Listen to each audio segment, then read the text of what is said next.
Racing isn't easy, but experiencing it is. iRacing puts you in the driver's seat with the industry's leading sim racing game. Drive on laser scan replicas of the greatest racing circuits from around the world. Go head-to-head against other drivers chosen by skill-based matchmaking to ensure competitive racing at every level. Compete across all your favorite series. In officially licensed cars, engineered to deliver the most accurate driving experience possible.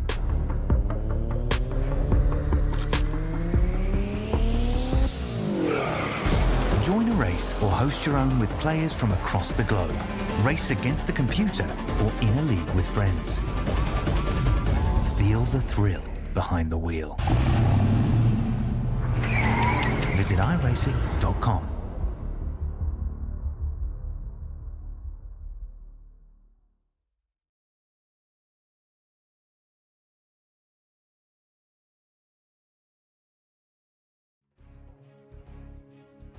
In this series of 3 endurance races, it's now the third and final of ASR 130 series from the granddaddy of endurance racing track, Circuit Le Mans, Circuit de la Sarthe.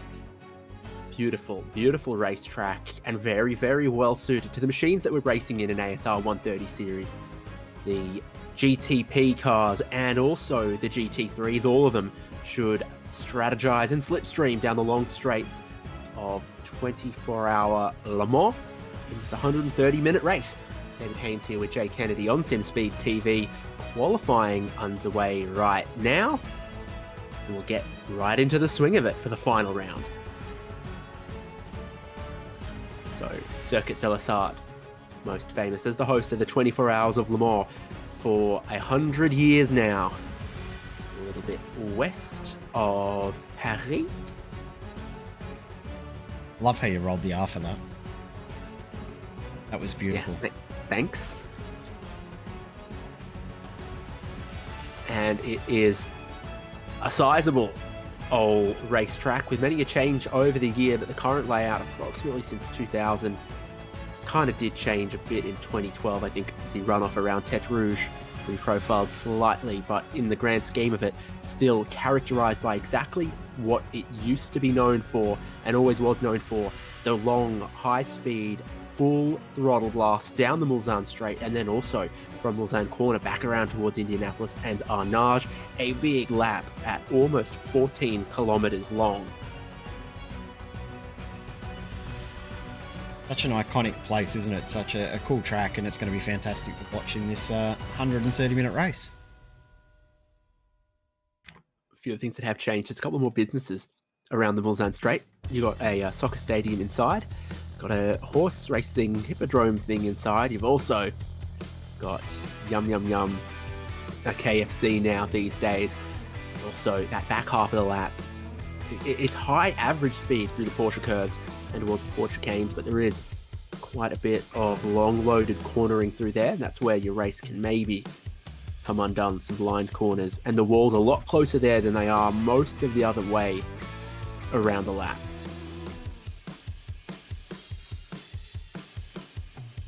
There's your great little measurement at the start finish line, and also your information about the fuel tank size for both classes in this 130-minute race. Qualifying's underway right now. 130-minute race soon to come, and that's basically 3/4 for the prototype cars and 2/3 for the GT3 cars. Will necessitate a couple pit stops throughout this just over 2-hour race. Typically, I think we've been seeing a lot of 3-stop from the first 2 rounds.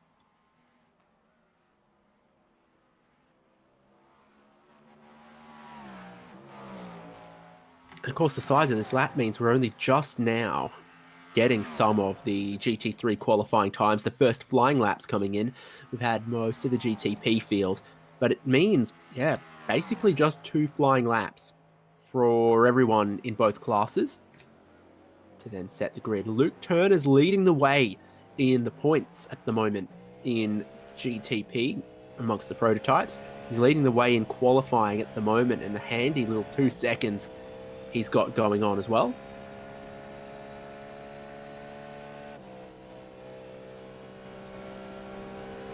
Oh, and he's got purple sectors as he goes around this lap as well.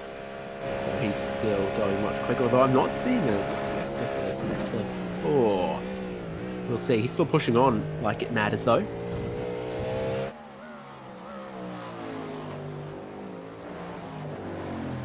Has been very consistent throughout this series, hasn't he? He's didn't have the best run in qualifying round 1 at Spa, but ever since he's just been absolutely brilliant in this series.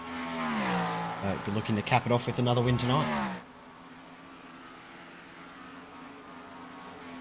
What about in GT3? Ian Jordan is at the top at the moment, ahead of Nick Wood and Matt Andrews. Nick Wood in the Porsche out on track at the moment. Is that full speed? I'm not convinced that's full speed. He's doing 240, so... Okay. Wow.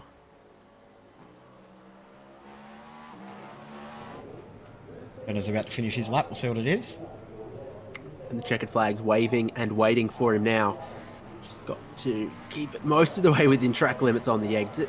Checkered flag comes up pretty quickly. And he goes from a 3:24 to actually going a tiny bit slower on that second one, did he? Yeah, he lost about 2.5 tenths of a second. Hybrid deployment, mayhaps? Potentially it could be that, or just maybe a missed apex somewhere. He'd look a little bit ragged at the end of the lap there too, so maybe that could have been enough to cost him a little bit of time. No qualifying time yet from Richard Brookfield. And he's not alone. There's in fact 6 cars in last that haven't got a time yet. Himself, Dennis Gaderick, Team Timothy Harris II, Brady Buchanan, Ben Jeffrey, and Andrew Franklin at the moment in GTP with no time. One of them, though, just went and set one. It was Andrew Franklin.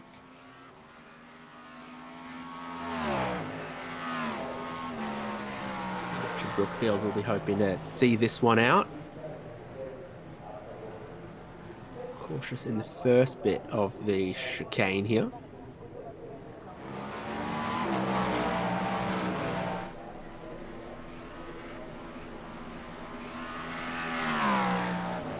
Didn't count. No, it didn't.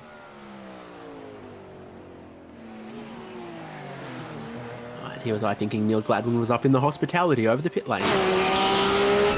Hospitality famous around this circuit though.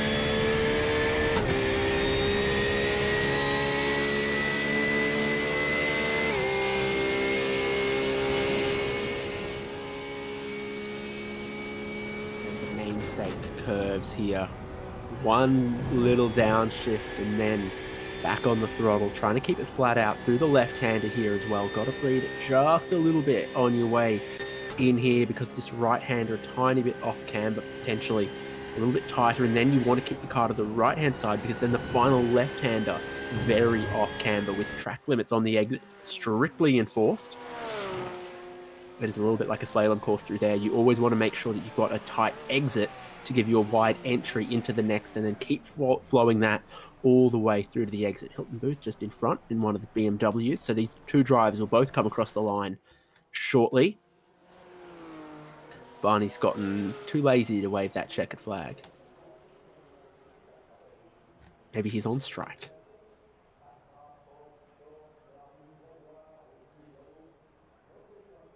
Both got a time on the board, which is always good.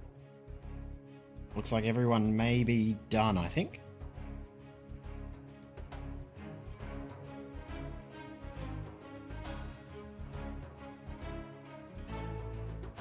Brady Buchanan's still on track, but he's not improving on this lap, let me just say. Saw that as well. He did manage to get out of that gravel trap, though. Good on him. So the chicane's proving a little difficult for him on that lap.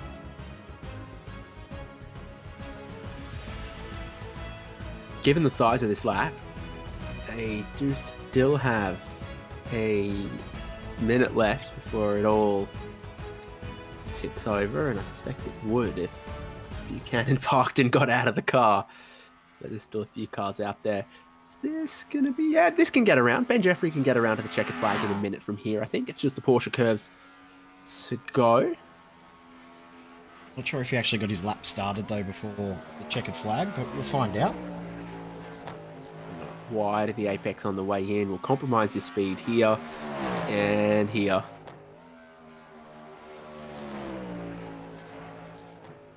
Little middle of the road before the off-camber corner, and those are the track limits that you've just got to be so careful about.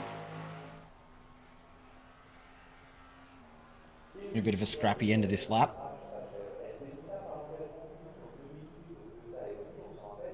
Yeah. That is the end of the lap.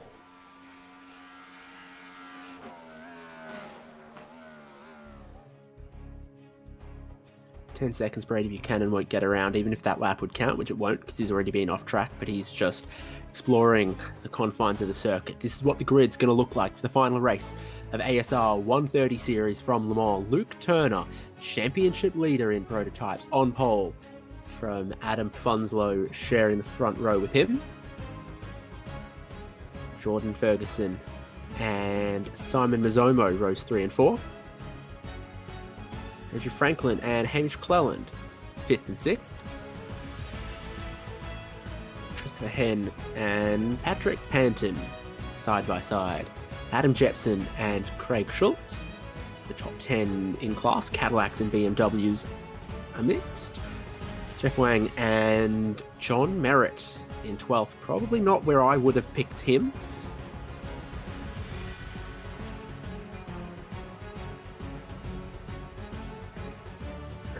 More without qualifying time, so I guess they don't show up in that for Richard Brookfield, Dennis Gadderick, Tim Harris, Brady Buchanan, and Ben Jeffrey. But at GT3, Glenn Arnott took the pole away from Ian Jordan late on in that session. Row 2 is Nick Wood and Matt Andrews. And then Hilton Booth and Sean Lacey, Team Racing. Neil Gladwood and Daniel Piper, 7th and 8th in the GTs. And then qualifying didn't go the way they would have hoped for these drivers. Brady Standley I saw have a spin at some point. Chris Purnell, no time as well. And Sebastian Van Del, no time.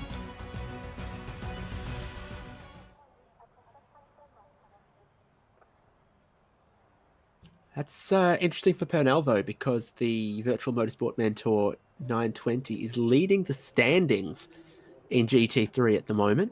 Qualifying is not everything. It can be quite entirely irrelevant in a 2-hour, 10-minute race, but still, sometimes you look at it as sort of a little bit of a forecast of a driver's preparedness or focus. I mean, he's been pretty consistent at the top of the field. I mean, he didn't finish the best by the end of the night last round, but nonetheless, he's still been very, very quick, being very consistent. Yeah, to see him that far back in qualifying is going to be very, very tough. But yeah, I think the biggest surprise is going to be John Merritt. 7 seconds off the pace in qualifying is not where we would have expected him to be.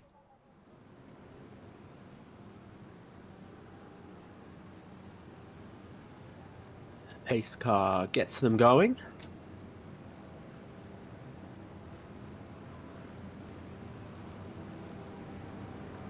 Long shadows in the late afternoon suggest that it could get quite dark by the end of this one.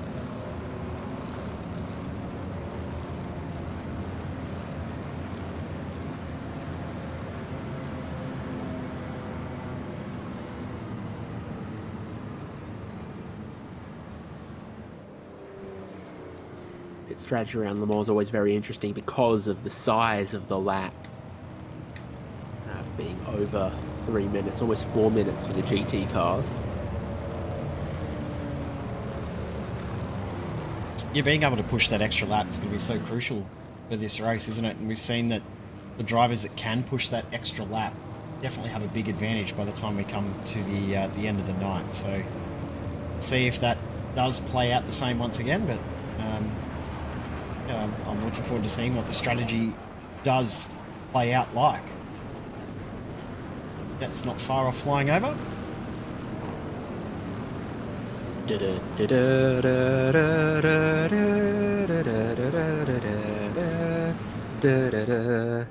like that. There we go. C'est magnifique, Monsieur J. Got that shot in. The camera's sitting there waiting for him for a while. Nailed it. And the pace car also got in. So your pole sitter, Luke Turner, really making them wait into the chicanes here. Waiting on that iRacing green flag as well. Barney's back on duty. And green flag waves for ASR 130 at Le Mans. Great jump from Adam Funslow. Did he pass before the line? Is he going to be okay there? Looks like he is, and he's looking to sweep around the outside on cold tyres towards turn number 1, the Dunlop chicane, and into the lead of the race. Oh, turn it around. Oh, it's all happening on the exit of the Dunlop chicane. Multiple cars together and into the wall. Merritt went for a little bit of a spin. Turner's been collected, and there's big damage on his Cadillac as well.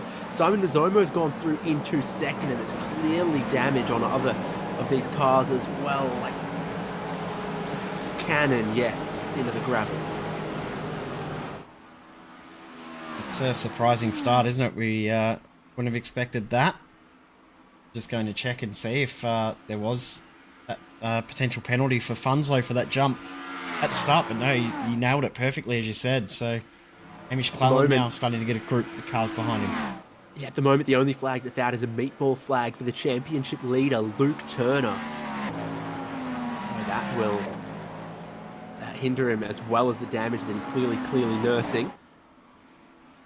So great start from Funslow. Simon Mazzomo up into second. Jordan Ferguson still going along in third. And those three have a bit of a jump over the rest of the group. Scatterick a little bit slow out of the first Mulsanne chicane.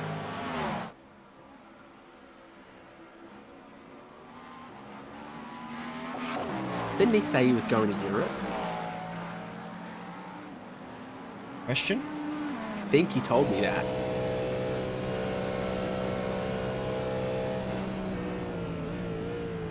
He's the one with Leonardo DiCaprio in Titanic hair, right? Yes. We were lucky enough to meet both Luke and Dennis on the weekend. Fun weekend. So things are interesting for GT3s as well here. Glenn Arnott leads, still converting that pole position. Matt Andrews had a lightning start in the virtual motorsport mentor Mercedes 919, up in a second. So stealing positions away from Ian Jordan and Nick Wood, and that is not how you take Mulsanne corner. Clearly a lot of damage as far as braking and turning the car. Struggling, isn't he? Really struggling. In And the lead goes Matt Glenn Andrews. Arnott. I think it spooked Glenn Arnott, and Matt Andrews has gotten by. Yeah, I think you're right there too. He probably had to just ease off the throttle a tiny little bit to make sure that he didn't make contact. That car went spinning around in front of him.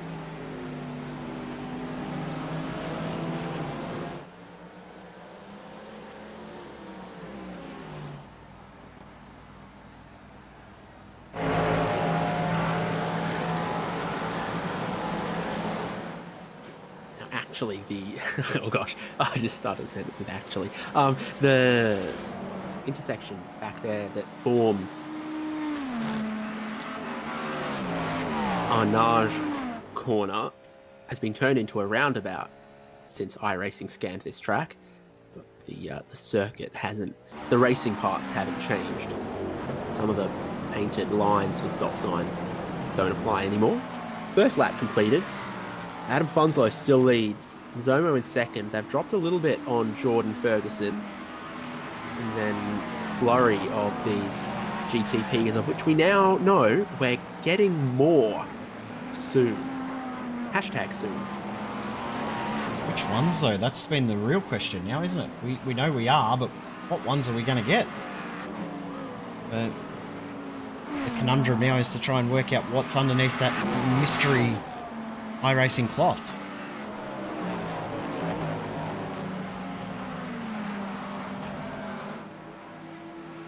I'm imagining Greg Hill or someone walking it down the aisle and then pulling the veil off them.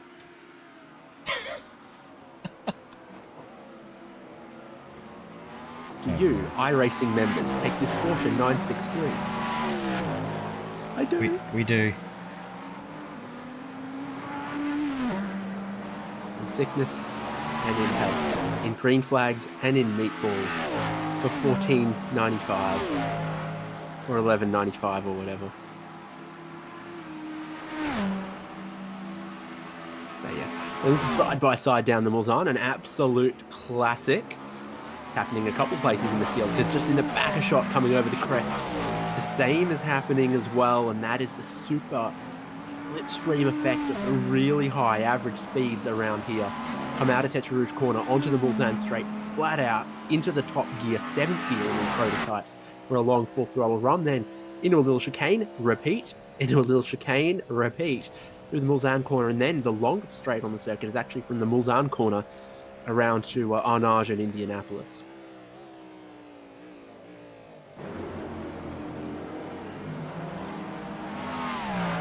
At the end of that first lap, we had Sebastian Vandel, who missed the start. He started from the pit lane. And then we had Luke Turner and Andrew Franklin come in and get their cars repaired with those mechanical black flags. They've taken a spare car. They're back out and racing once again. So, effectively for Luke Turner, he is, a minute off the pace to start after the first lap? The funny thing is, he's good enough and has enough speed that he could get back to the front of the field even still with that minute deficit.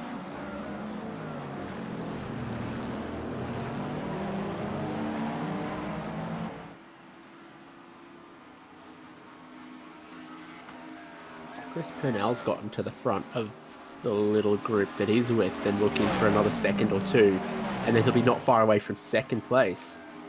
So yeah, Purnell's made massive ground off this racing start. Having a Gatoric here.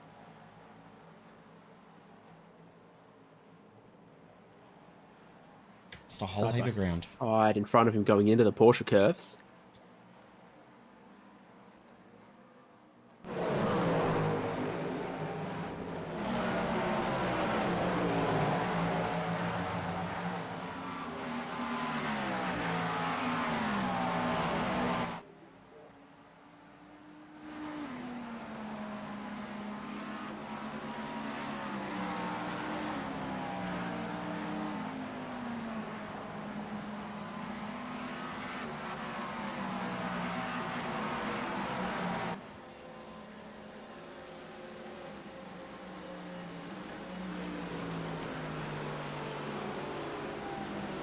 That battle pack you were just talking about, Chris Purnell, Eden Jordan and Hilton Booth just in behind him. Luke Turner's not far away from catching them as well. Yes, indeed. Mixture of manufacturers across both classes, more in GT3 at the moment. Mercedes sure looks good around a track like this at the moment. But if it ends up that they fall one lap short on the fuel compared to some of the other cars, then sure, they look hot stuff in this opening stint, but might not later on. Is that a slowdown from Purnell? It must be. Whoa, there must be a couple going on. Okay, well, I guess always the GTP is going to make it look like they're going slow. But yeah, Jeffrey Wang also had the furled black flag. Chris Purnell still got the furled black flag for a slowdown. And I wonder if taking the pit lane start has actually made that slowdown worse based on whether or not he's traversed that part of track before. This is why Jeffrey Wang's got the slowdown penalty. He's going to make a move and then realise, oh, I've outbroken myself. Take the shortcut through the first Mulsanne chicane. Even though you do self-penalise yourself, you get an extra penalty for having to take that shortcut.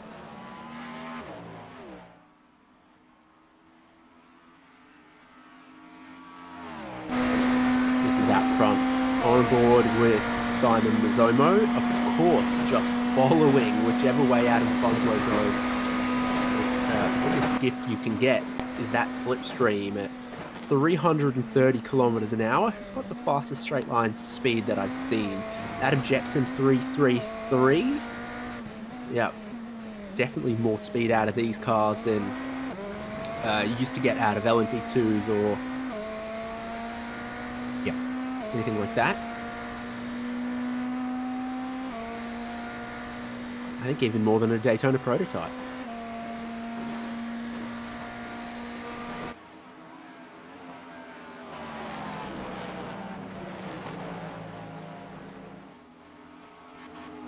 I think he was almost going to be content just sitting there watching what happens ahead with Funzlo for a little while. I don't think he's too stressed about what's going on behind, although Ferguson is closing a little. Last lap by was about half a second quicker, but I think he's just content to save fuel potentially for the next little while and let Funzlo lead the way. Now, there's a couple Porsche 956 or 962s in Australia that someone do historic stuff at Phillip Island or some other places, and I think one of them is that red and yellow livery that Jordan Ferguson has got. Chris Purnell's right back in the fight here amongst GT3, though, with so Ian Jordan, Chris Purnell, and Hilton Booth at the moment. Hilton Booth looking one way, looking the other, watching these guys go side by side. Nurture seems good, just as it pulls up through the gears and Purnell gets to the front of his pack. Oh, that's deep. Jordan, he's going to struggle to hold on to that spot now. Flashing the headlights like it's the guy in front's fault. Not sure. Not sure. A bit happening for these guys. Dennis Gaderick's brought the car into the pits as well, into that lap. Not sure what's going on for him there, but he's come in to make a scheduled stop very, very early. I'm wondering if he may have had a little bit of an issue he's had to deal with. Decided it's easier to pit now than to... Maybe he's even doing the splash and dash stint now. We've seen in other races that they've needed to do. Maybe he tagged the wall before we saw him going slow earlier as well. Yeah, potentially. Like out of Indianapolis or Arnage or into the Porsche curves or something, it's possible. You can find the wall. Luke Turner, Zenis Gaderick.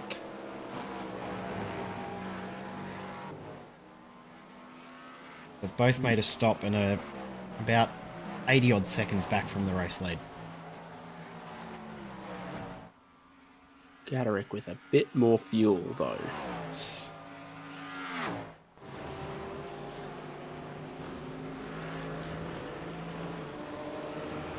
Ian Jordan and Hilton Booth not able to keep up with Chris Purnell now. He's going to try to catch the twitchy foot Porsches in second and third.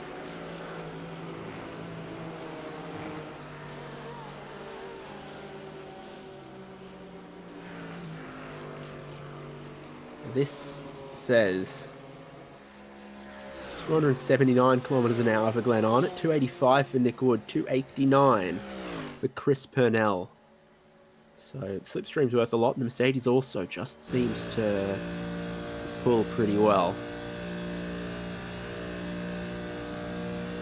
Mercedes has always been very, very strong here at Le Mans, hasn't it? It's always been a real consistent car. May not have the best outright pace each and every time we come here, but you always know that you're going to get a very strong performance with the Mercedes, so it's a pretty solid choice of car. Those Porsches, the twitchy foot Porsches just ahead, they look like they're pretty decent today as well, so it'll be an interesting little battle as we go on through the race. Almost all of the GT field within the one shot here though. Mercedes at Le Mans are absolutely known for flying along. About Mark Webber? Or even in the 50s. Yeah, true.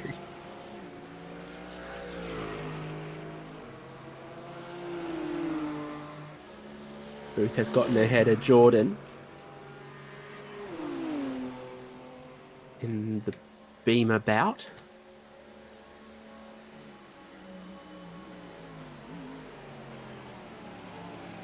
question for me is if working together, the Twitchy Foot guys are going to be able to catch Virtual Motorsport Mentor 919 Matt Andrews in the lead of class at the moment, because they might be going along together, saving a bit of fuel together. They, at times, Matt Andrews was out to a bit more of a lead. John Merritt's off the road at the Dunlop chicane. Other brands of tyres are available.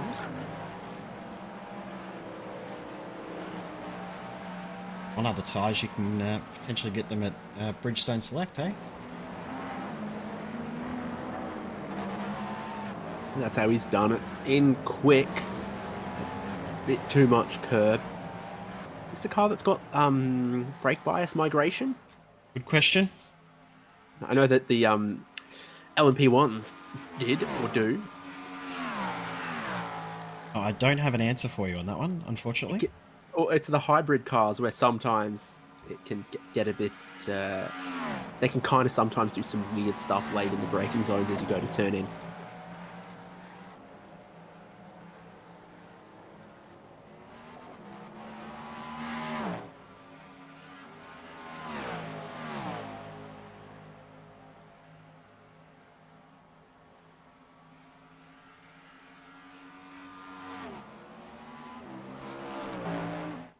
Onslow started to break a bit of a lead over Mazzomo, who's now feeling that pressure from behind.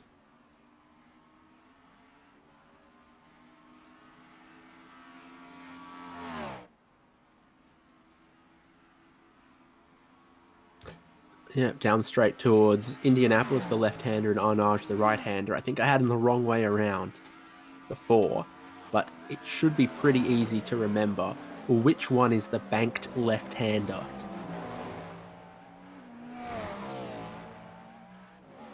That's what I'm going to tell myself from now on. It's also a 90-degree corner, so it's a very square banked left-hand corner, like its namesake.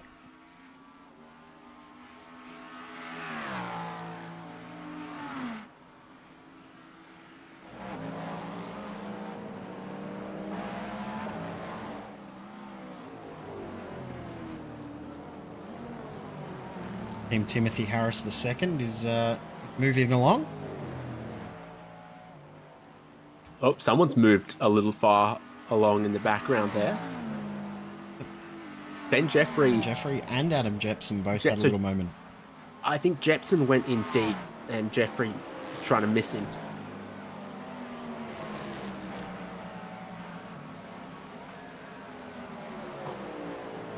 I'm going to say you're exactly right.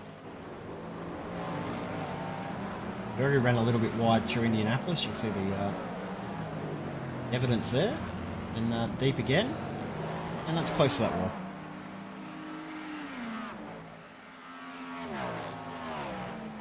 Got on Google Earth, there's one of the houses there had just a little bit of their garden taken away to extend that runoff in the last 5 years or so. They were suitably compensated for their noble sacrifice.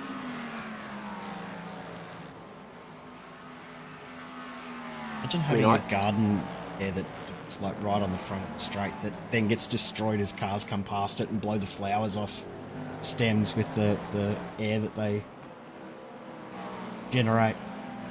I wouldn't be greedy. I'd say, a 911 Targa 4S would ease the sacrifice. I mean, I'm pretty sure you wouldn't be upset if you lived on this racetrack. You wouldn't be that upset, would you? I think I'd be all right.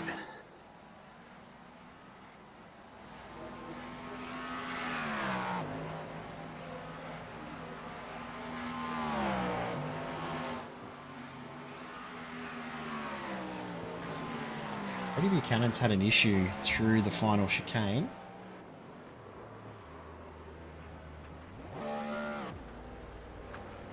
He's rejoined here. He's gone to rejoin. He's had to back out of it because he saw coming through was Luke Turner.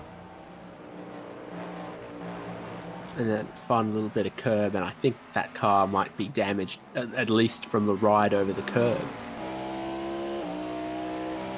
Quickly racing Patrick Panton. Craig Schultz now behind. And Jeffrey Wang, Tim Harris aren't too far away as well, so we've got a four-car battle starting to develop here for position number 6 GTP class.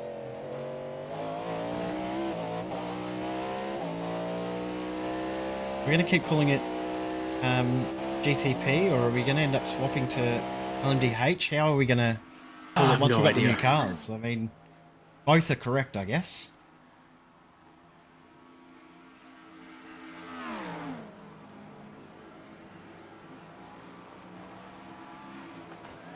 Cadillac Beamer, Cadillac.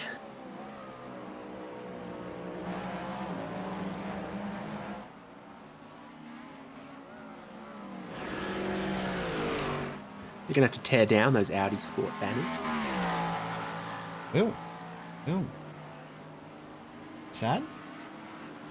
Add it to the departing CEO's personal bonfire pile. Just somewhere. So, kindling underneath, goodwill in the middle, customer relations on top, douse it all in diesel, as was their way, and throw a match to it. Throw a match to it all.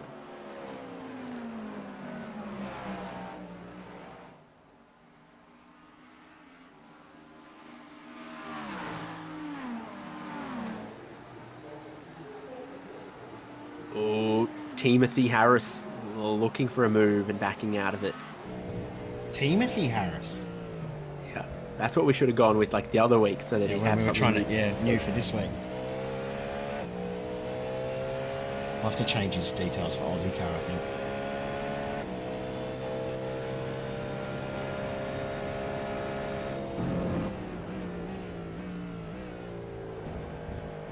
A lot of gears. Well, oversteer there through the exit of the Dunlop chicane there too. Big correction on the wheel.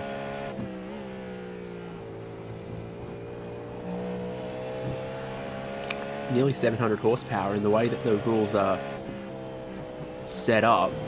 There's not really any dead spots to it. It's very across the whole rev range, very instantaneous as well.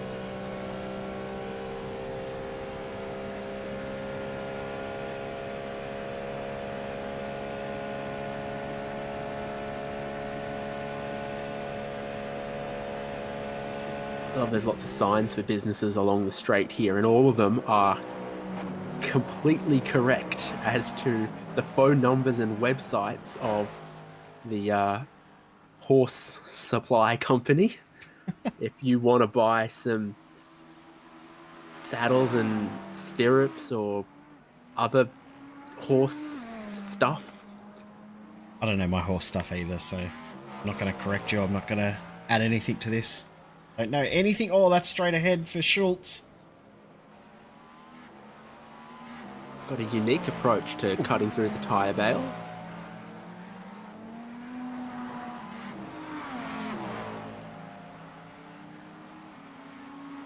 Still, no, he's already cleared his slowdown. So, but now he's got Ben Jeffrey and Adam Jepson closing in very, very quickly too. So, they're going to have to work hard to hold on to this spot now, you'd feel.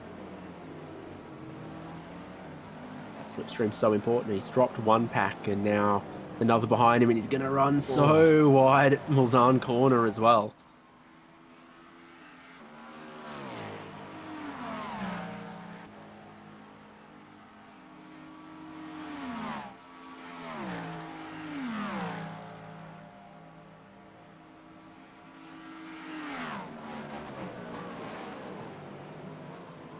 Noticing on the timing, Mazzomo's had an issue on this lap as well. He's lost a fair bit of ground back to the car of Funzo. He's lost around about 1.5 seconds, as has Jordan Ferguson on this lap. So, be interesting to try and work out why. Actually, I think I know why. What traffic? Yeah. It's taken a little bit longer than we saw at Road America.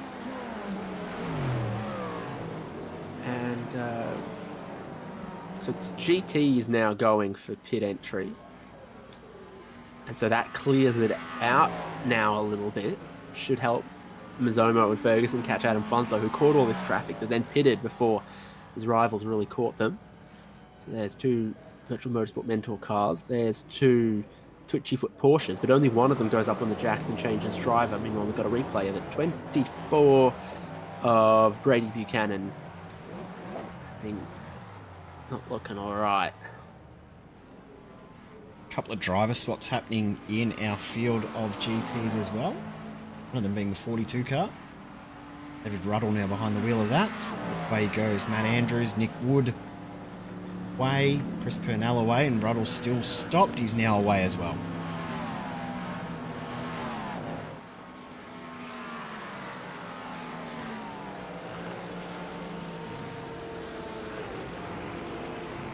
So I don't think there was anyone who didn't stop.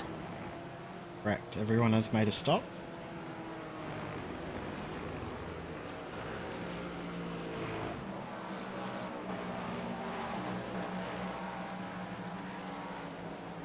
The only drivers that lost out there were the drivers that did, the cars that did driver swaps. So Ruddle 2 seconds longer stop, 2.5 seconds longer stop just to clear that driver swap. Then Eldridge now in the other Twitchy Foot car, the 76 even. They also did a driver swap there, which has cost them a little bit of time as well. But driver swap is done, cleared, and they are back out away.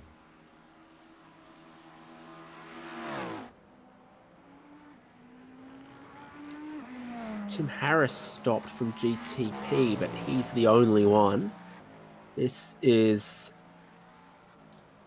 not Funslow, Patrick Panson and Jeffrey Wang now. Jeffrey and Schultz aren't that far back either, with Jepson as well.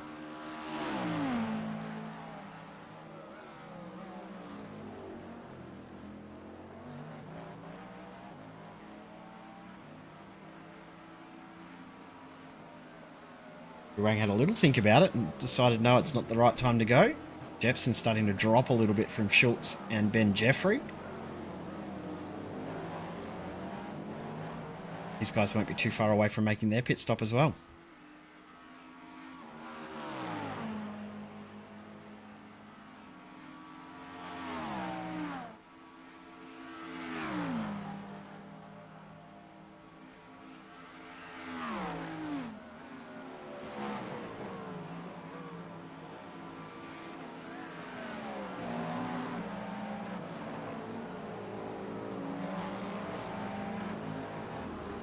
Schultz still in the middle of those teammates.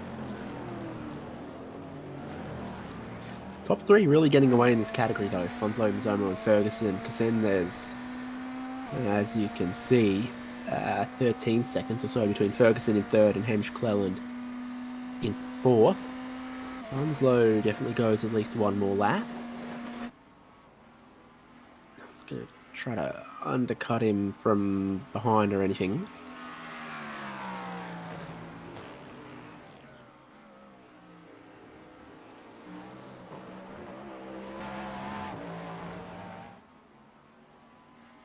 So started to break a fairly decent margin, hasn't he? It's Funslow. There he goes through the S's. Now 4 seconds back is Mazzomo and Ferguson. Then the gap back to the next group is 13 seconds. They've pulled a very decent margin already.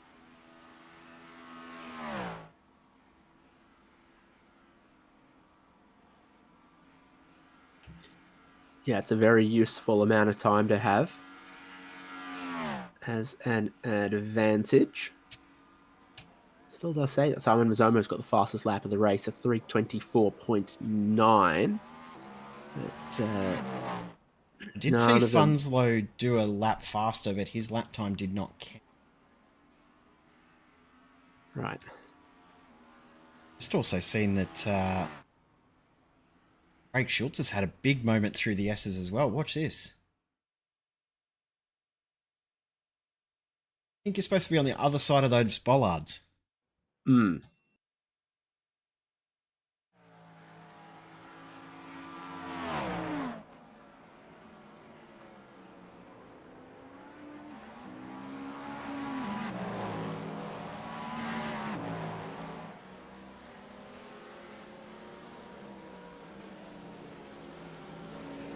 So through the pit in and the pit out and all of that, GT3 race leader Matt Andrews lost a little bit of his advantage over Chief Racing Triple One, which is and remains Nick Wood.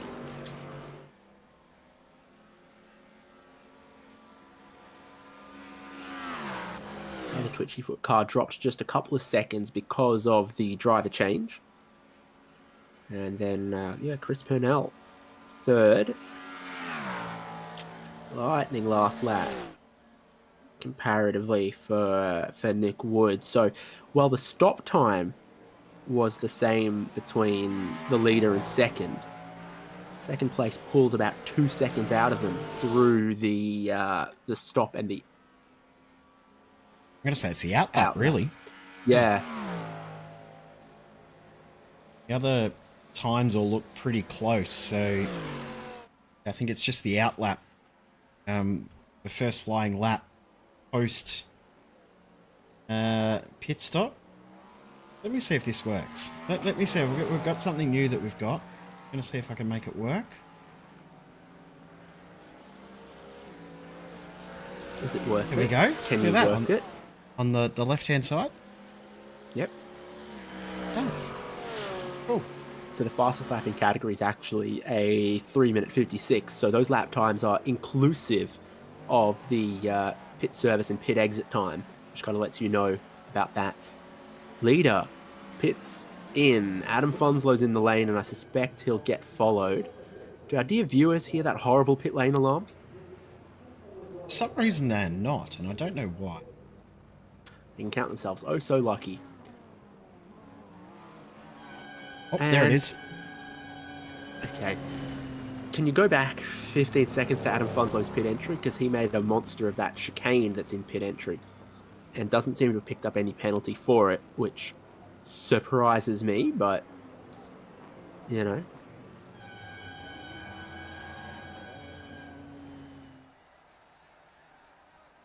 It's coming. Here we go. Okay. I get what you mean. I thought he would have got a penalty for that too now that I've seen that. That feels like it should be an unsafe pit entry. Yes. But apparently, you're, yeah. So that is everyone. That's everyone. But... oh, maybe he has been done for the unsafe pit entry. Adam Funslow's still sitting in his box while Jordan Ferguson and Simon Mazzomo go out into the lead of the race. Jordan Ferguson jumps Mazzomo in the pit lane as well to take the race lead, and he goes from third into first. You can tell his new tyres are cold, though, as he runs so deep into the Dunlop chicane. And look at who's taking advantage. Remember, he pitted on lap 1, so he's only going to be out of sequence by a lap after he comes in, but this is real helpful for Luke Turner because he's now got a real guide on what his legitimate pace is. Adam Funslow is now away after a 78-second pit stop. Take 40 seconds off. That matches him up to Ferguson and Mazzomo's pit stop time. 100% a penalty for Funslow. Is Franklin in that silver bullet? Oh, no! The OK Racing car alongside him on cold tyres lights it up and gets into the side of him. 2, 3 cars go spearing off the track, and I think that there's damage on both. Still Jeffrey Wang in the 15 BMW. Adam Funslow. Oh, no. Oh, now he gets the wrong side of the curb and he lit his BMW parts all over the track before Tete Rouge.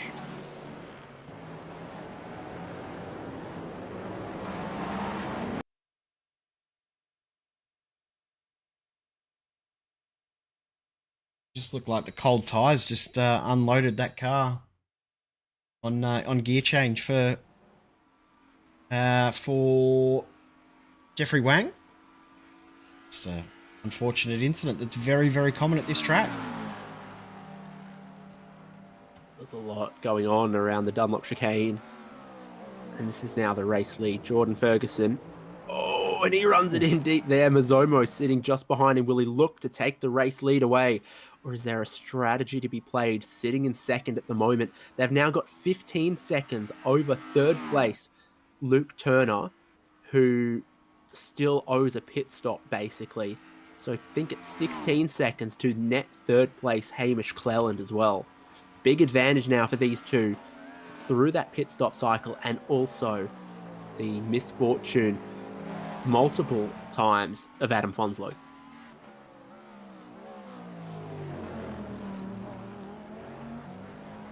So Funslow's now back in 15th after that penalty. That's huge. I've got a better angle of that incident that we just had too, so you can really see what's happened. Cold tyres. That sucks for both of those guys, because we've watched Jeffrey Wang in this series through AUSPASS for a long time. Know that he has no malice in him at all, so that would be just heartbreaking for him. He'd be so devastated with that.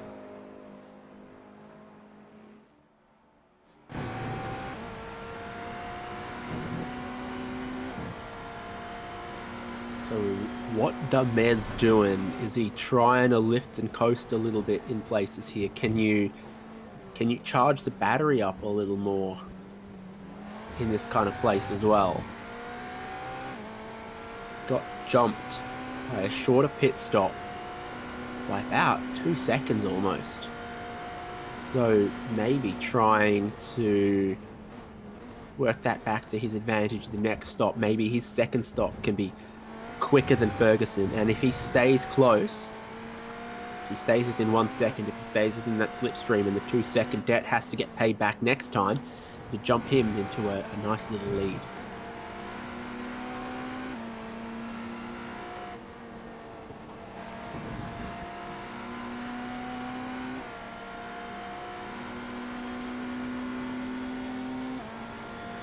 Hasn't gone smoothly for Mazomo's teammate in 9-5 colours, that being Craig Schultz. He's had a huge moment through Porsche, the entrance to the Porsche curves. Watch this.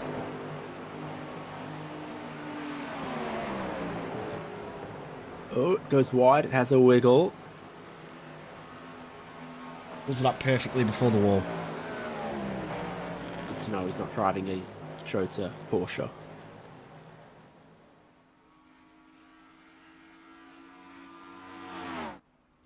Now, what about the insane speed that Luke Turner has got? Is the fuel weight that critical that he's basically overcutting these guys? He must be overcutting a bunch of people, because he's pulled like 3 seconds this lap on the race leaders, on Hamish Cleland. He still owes a stop, but gosh, he's not away from a podium potentially with the kind of pace he's doing on this lap. Yeah, even though he does owe that pit stop, he's still going to work it to his advantage by the end, because he's done more laps in this stint than what the leaders could do on their opening stint. So that gives him a little bit of a net advantage.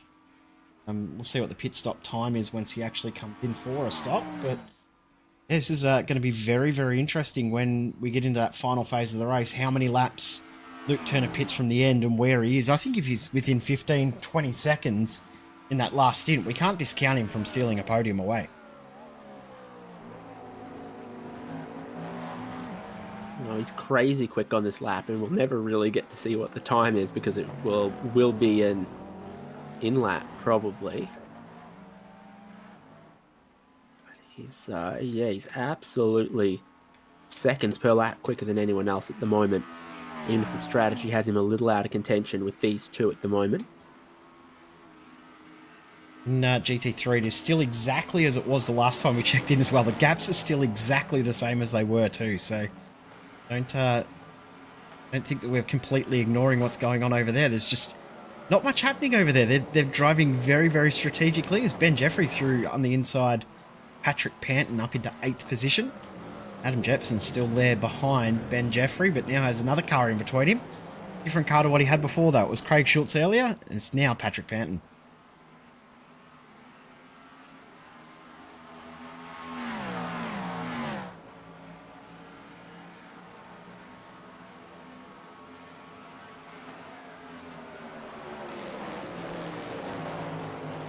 Luke Turner is pitting in.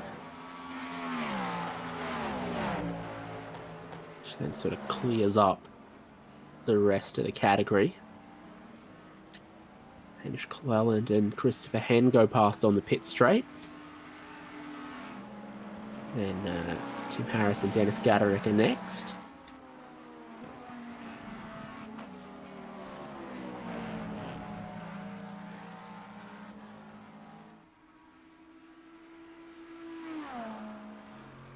The racing car did do a driver swap on the previous lap. We've seen Hayden Jackson get in the car, but he's having trouble at the exact same spot that we saw Freddie Buchanan have. So he's had a little moment. The OK Racing car has come back out on track. Is Bender behind the wheel? At least the eyes look like they're Bender. Definitely is Bender on that helmet, isn't it? Well, the car had a little bit of a fender bender, so it checks out. Jeffrey Wang is back behind the wheel. Just got to check this for myself now. Yeah, definitely. You know the catchphrases? Look, I haven't watched Futurama for a long time.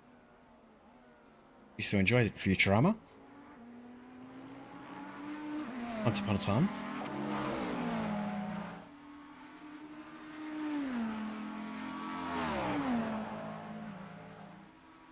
Don't have time for TV shows these days. The only TV show I'm allowed to watch is Bluey. Brisbane's second finest export. The finest. Oh, I have no idea. I just thought it'd be funny. I mean, you don't have very many good exports out of Brisbane, so... Sure as hell not 4X gold. Let's be real. We drove past the 4X sign and Harrison asked me, what does 4X mean? Well, it's very context dependent, young man. But in this case... I said it means beer, but Queenslanders couldn't work out how to spell it. Thought that was funny. We had a great time in Queensland, though.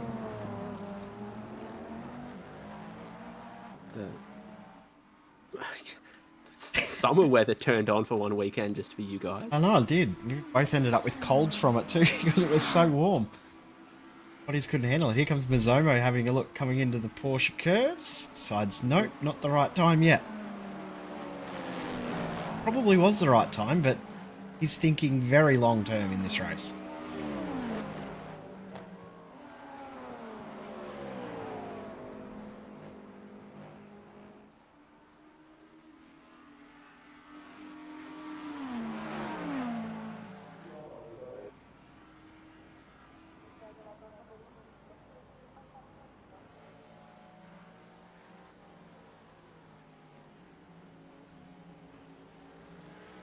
Pit stop time for Luke Turner was around the same as everyone else, around that 38-39 second bracket. So he's rejoined in 14th position. But he was 80 odd seconds back. It's now down to 76 seconds off the race lead. So he has net gained time over that stint, but probably nowhere near as much as we may have thought.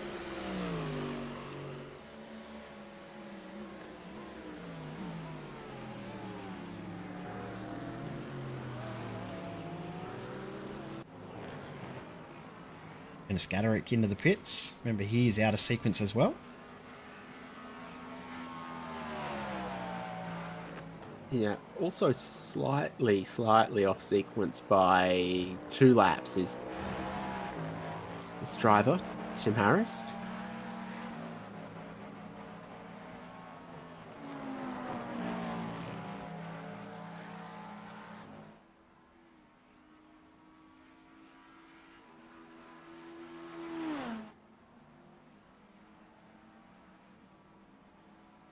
Christopher Hen trying to get up into position number 3.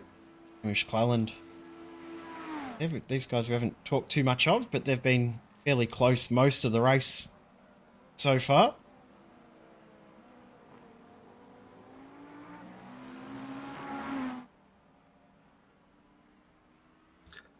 Christopher Hen usually teammates with Adam Funslow. Funslow's a long way back now, and Hen's still battling for this 3rd place. What has happened to Fountaindale?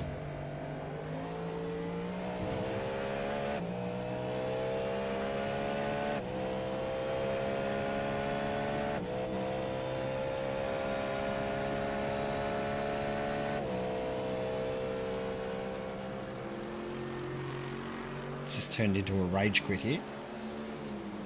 Decided I'm done. Hits the curb, car starts to slide. Alt F4. Okay. Side by side for the outright race lead again, though. Mazzomo having a cheeky look and then backing out of it before Indianapolis.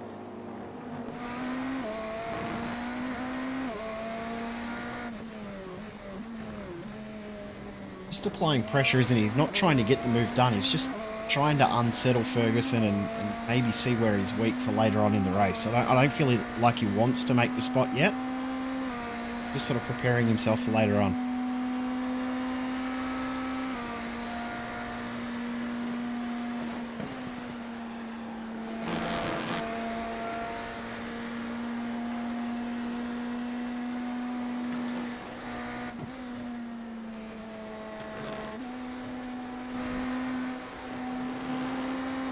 I was confused about Ferguson's livery as well. I think it's a retro one from in the UK or something. I was thinking there's a Jägermeister livery car making the rounds down under.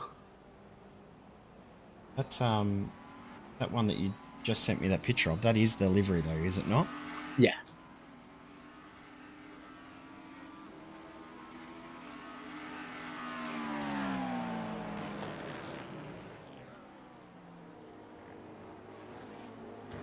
One of the era Porsche 962 schemes. I don't know if it's a race-winning one, but it could be because there's a handful of Le Mans winning 962 schemes to choose from. They had a very good decade, it must be said.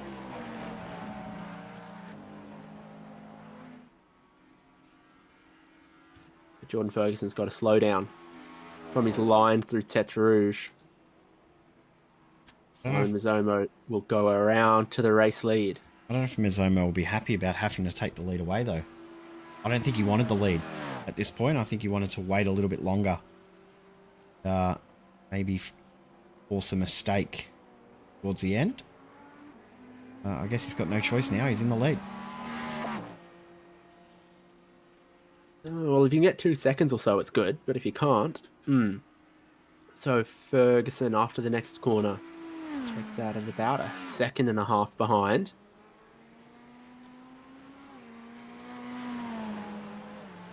Surprise, surprise. Luke Turner sets the fastest lap of the race. 3:24, while our leaders are doing 3:26, as third and fourth are doing 3:28.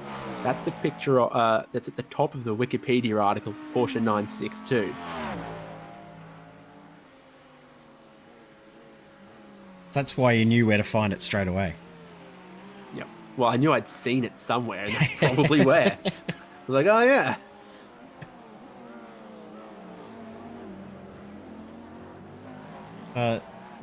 Definitely a pretty cool little replica. I like it. Well done.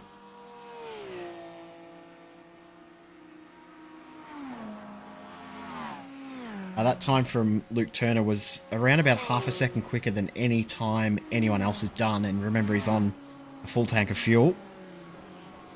Luke Turner is starting to close that gap down. He's taken 6 seconds away from the race lead since he's come out of the pits. Still down in 13th at the moment. Next for him to pick off is 12th place Craig Schultz, which he'll probably do very shortly at the kind of pace he's got. And then it'll be a couple laps before he can get to Richard Brookfield in 11th or Adam Funslow in 10th.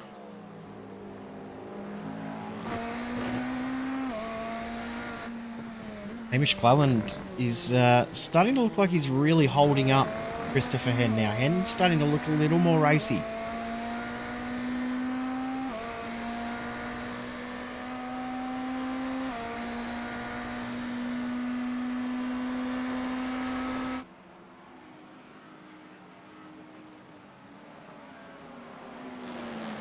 Now we've done a top-to-bottom livery comparison for Jordan Ferguson. Can we do a top-to-bottom haircut comparison for Dennis Gattery? I was wondering how long you were going to mention that. He did have very nice-looking hair during our meet-up on the weekend. Someone who can also watch that on the SimSpeed channel. Sure can. Great to see some people in person come to watch as well. Wood won't be happy with me showing this replay because he's lost second position because of this. Recovery, but Does look sick. if you're going to have a spin, you might as well make it look spectacular, and he's done a very good job at that. There was a split of strategy at Twitchy Foot. It was with the driver change that went with a tyre change, but I think that car didn't take new tyres. I think it's the second stint on the tyres for Nick Wood, and maybe it's starting to show.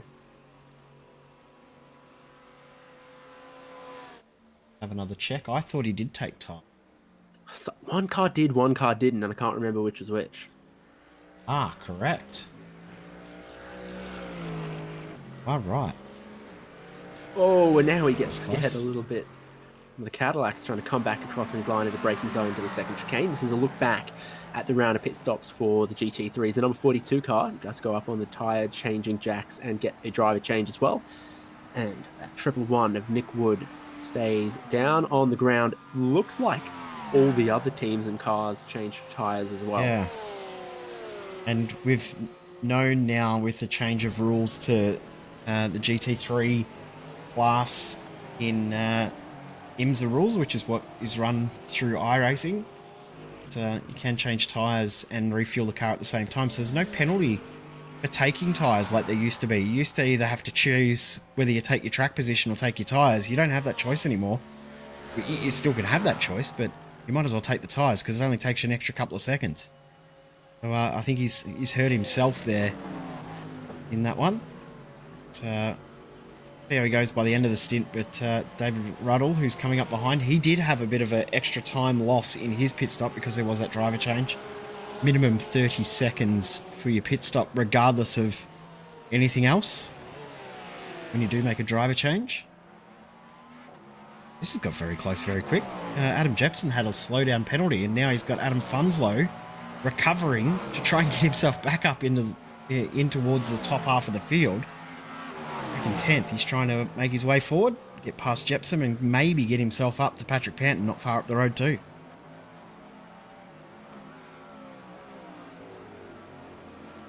Then in the back of shots, Richard Brookfield is going to get closed down by Luke Turner as well. So it's all happening here. We know Funslow should have the pace. Led for all of the first stint. But is it all that simple to get past?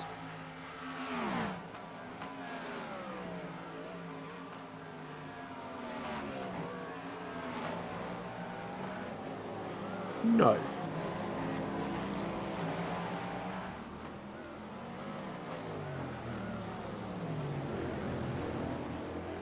Okay, Jackson's just had another moment, this one through the Dunlop chicane. No one else involved. I was a little bit beaten up and scratched up, but that can happen from those big handy-cut curbs there. Just was doing a little bit of maths in my head, and that's why you probably heard ticking and clicking in the background. I think we may have GT3 pit stops at the end of this or the next lap.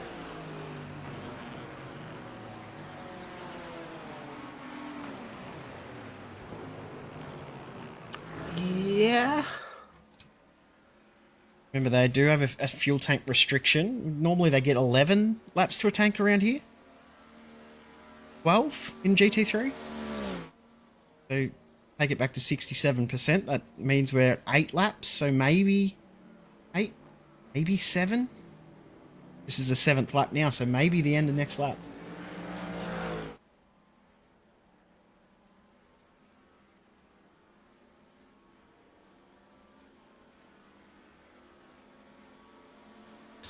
Does the timing column go to last lap? Show you last lap time. Last lap stop. Which would you like? Last lap time. You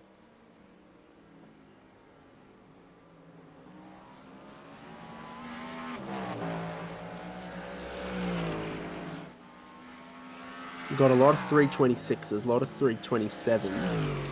And Luke Turner's just found another 324. on it at the moment, isn't he? Got by Craig Schultz a little bit ago.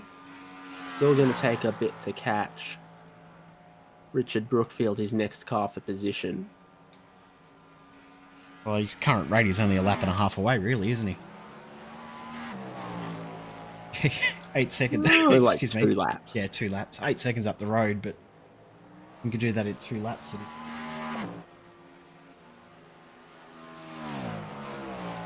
Onslow did get past Jepson.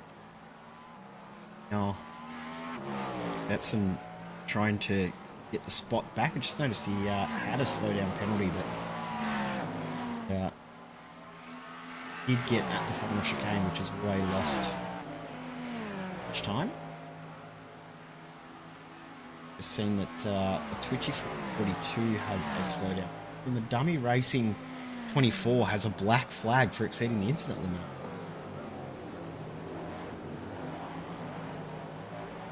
Oh dear. Look how quickly Adam Funslow's caught up to Patrick Panton there as well.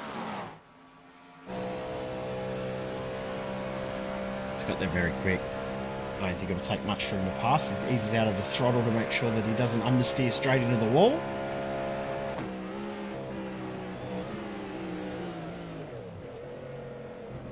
Bit of a compression lock there as he tries to get the move done. Huh?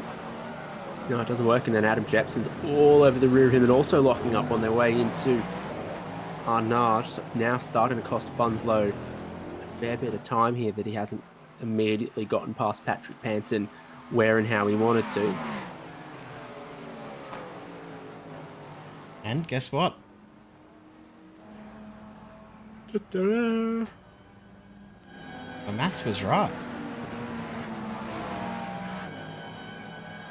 They're also going to have some friends here as Dummy Racing take what we think is the drive-through penalty, and Tim Harris pits a little early because he had that shorter first stint as well by 2 laps.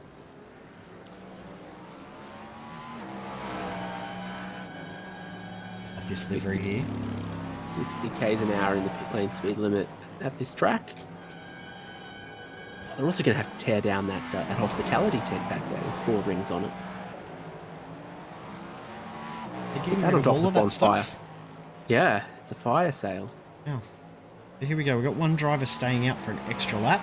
The favourite team that we've got in regards to team names after Timothy Harris is the 2nd. These GT3s priced to clear. GT4s must go. I'm crazy Audi CEO and I'm gutting my customer sports program. These TCRs best before 2024.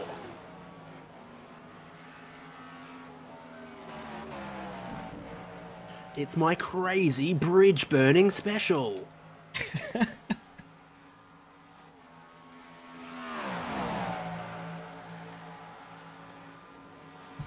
Luke Turner's last 4 laps have all been 3:24s, so he is absolutely flying. No one else is even close to 24s. Dennis Gaderick did a 25. Everyone else is doing 26s or higher, so Turner is in another planet at the moment.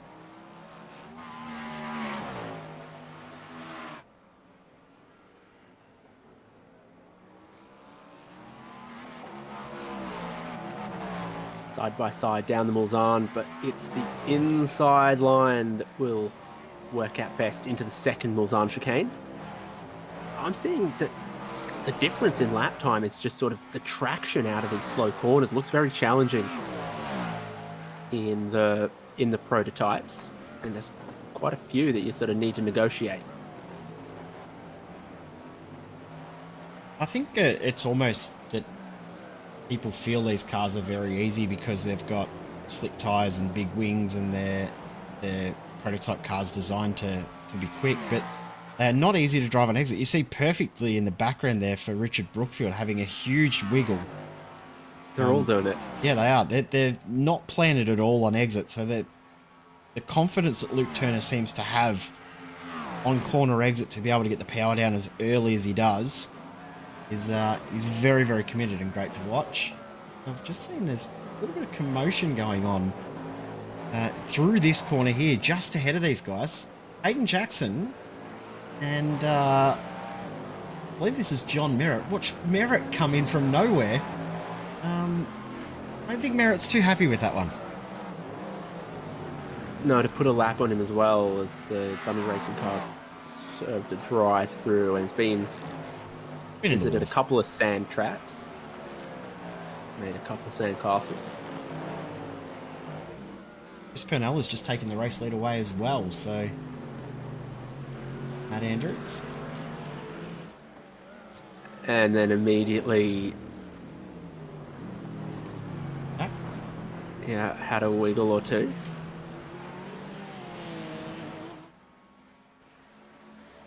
It is a relatively low grip track around here. It's not hot and greasy. It's how, yeah, a little tap of the brake pedal as well from Matt Andrews, who then eventually got it back at the next corner.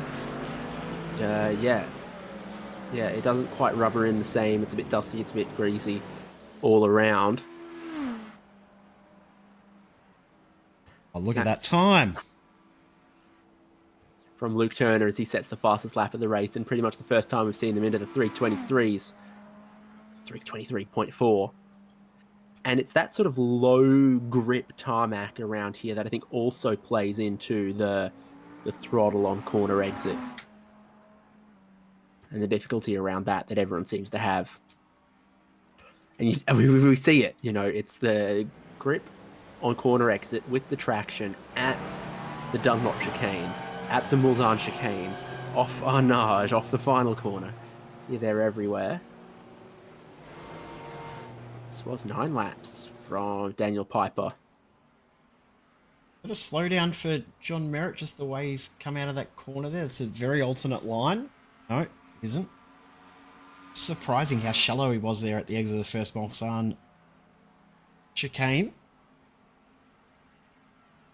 He's now up into 5th. He's just past Ben Jeffrey to get himself up into a top 5 position, which is pretty decent considering, remember, yeah, it was 7.5 seconds away from pole position. So get that time back is very, very well done.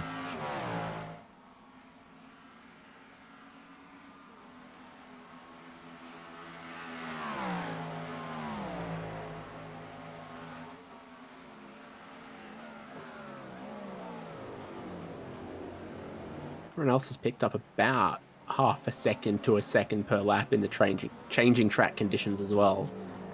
Zomo and Ferguson were sort of in the 326s, and they're into some 325s now. And OK Racing, Jeffrey Wang off in the background of this shot as well. That car's gone a lap down, and now more dramas for them at Indianapolis. Actually got a mechanical black flag for this. Pretty sure we can work out why that front right-hand wheel shouldn't be there. That should be a bit closer to the ground, I think. Very aggressive camber. I think that thing's on about negative 80 degrees camber. I mean, one thing will be the pit crew should be able to get that tyre back off the car pretty easily. As the leaders pit, so we'll see Cleland and Hen pit now as well, you would think. See how much time Christopher Hen can make up. Oh, they're going again. Wow. Top 2 are definitely in. These guys, they've got one more lap to them. Still a while before we know if Ferguson or Mizomo are going to jump each other through that. But what about the next group? Merritt, Jeffrey, the others, what are they going to do? Well, they're pitting in. Interesting too. Have a look at the time left on the clock, remembering that we are a 2-hour, 10-minute race. This is right on the halfway point. So maybe this is more strategic hitting now rather than what we're seeing from Cleland and Hen. They're going the extra lap just because they can. Whereas we've seen Ferguson, Mizomo, Merritt, Jeffrey, Bunslow also in. Luke Turner obviously is staying out, but Jepson in, Panton Brookfield all in as well. They've come in because they know, hey, we're strategizing this race and timing it perfectly. Through goes Luke Turner. Just on another 3 minute 24. Mazzomo out and away with a 1.5 second advantage over Ferguson. 2 stops done for Mazzomo, 2 stops done for Luke Turner.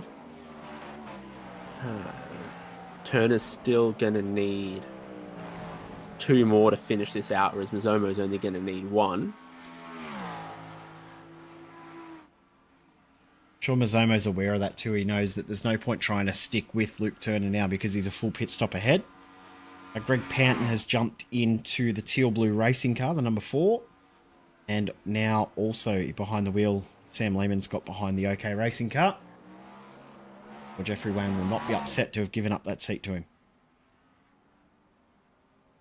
That's a slowdown for Luke Turner, though, as he gets a snap of oversteer coming out of the first Mulsanne chicane and drives the wrong side of the curb.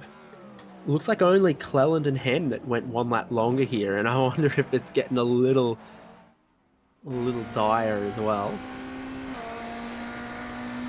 I wonder if they've gone and double-checked and like, hang on, is there a reason why everyone else pitted and we're still going? Have we missed something here? Because that will often happen. You see drivers that'll continue on and think, yeah, I've got heaps of fuel in the car, I'm okay, and then they get halfway around the lap and realise, hang on, that was why everyone else pitted. I don't have as much fuel in the tank as I thought.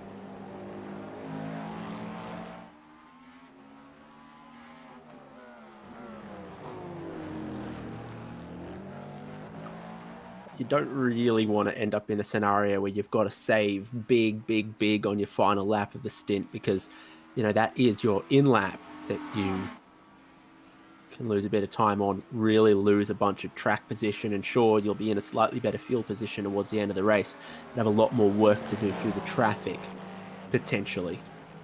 You don't want to underfuel your car and have to fuel save in the midpoint, because, you know, it could all be for nothing anyway. So you want to do your fuel saving if you've got to do one short stint later on in the race, as late as possible, at least I feel anyway, or right at the very start. I don't think you want to do it right in the mid phase. No surprise to see these guys into the pits now. How close will they be when they both complete their stops though? Interesting that the one's got the big bright pit lights, that being the BMW, and the Cadillac's got none. Porsche 963's got a thing where you put the pit lane speed limiter on and the white headlights change to a specifiable color. Okay. And so then the crew will see, here comes a set of purple headlights. That's, you know, this car. Oh, here comes the blue headlights. That's the other car. Luke Turner Very clever. is going to have to pit shortly as well, yeah. but he's flying along at the moment, and he's going to briefly lead a lap, just ahead of Simon Mazzomo and Jordan Ferguson, who are adjusted net race leaders at the moment. Looking at the length of the pit lane, the amount of service time, Luke Turner still needs to find the 30 to 40 seconds. It's a lot. It's a big ask. And here's the GT3 leaders. Yeah, they've just changed position, almost cycling style. They're coming down the second, the Mulsanne, and just change position because Purnell got a better run.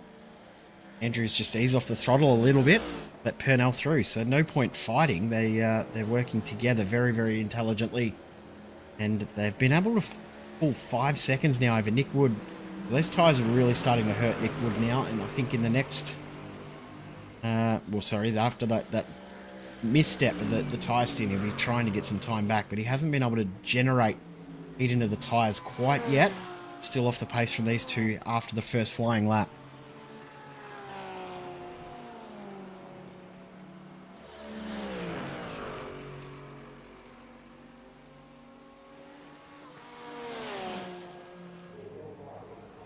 Sam Lehman forced to that side of the track to get by.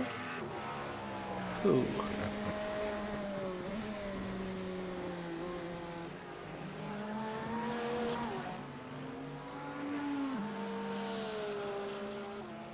But we all do what we must to get by in this world. Do we? Is that what the saying goes now, is it? I don't know, it just sounded like it. Vaguely poetic, kind of made sense. A battle that's sort of come from nowhere, potentially. Brady Stanley threw on Eden Jordan on that lap. We're not sure exactly what's happened to Ian to lose that top 5 position. Well, Stanley's gone just a couple of tenths away from the fastest lap of the race in class there. So it was his personal best last time around. He's found a little bit of form, and Jordan was about a second off his best. And so that combined made a 2-second delta between them. Stanley getting past and into 5th. And just might have got a nice little toe somewhere. And I just went back and watched the full previous lap, and there was no real misstep, so Jordan just maybe taking a little bit longer to get the tyres up to temperature. Each car does cycle the tyre temperature a lot differently, don't they? They've seen, by the looks of it, straight away the Mercedes have got the tyre temperature right straight away. They've got the pace straight off the bat, straight out of the pit lane, but when the other car's taking that little bit longer to get the tyre temp up and get the pace back into the car after the pit stop.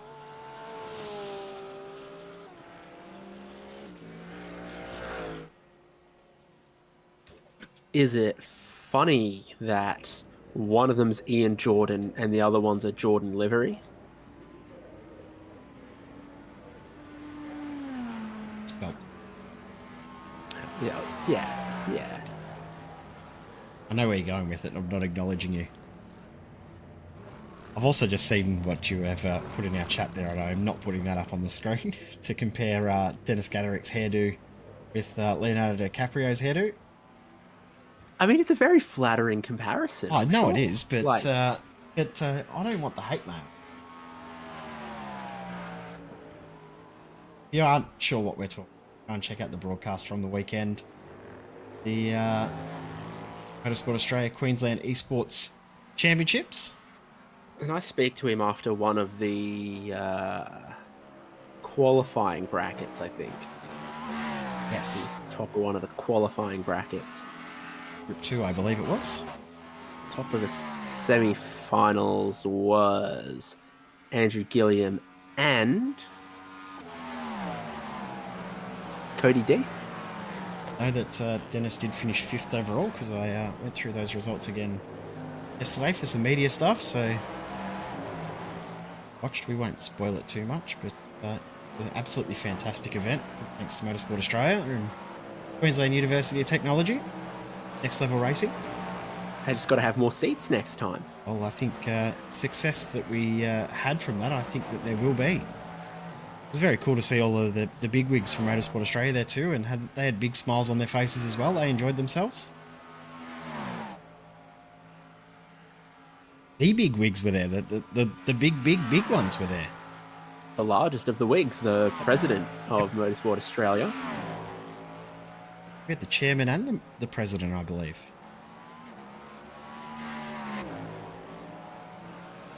And then there was us. Mm. Talking about wigs.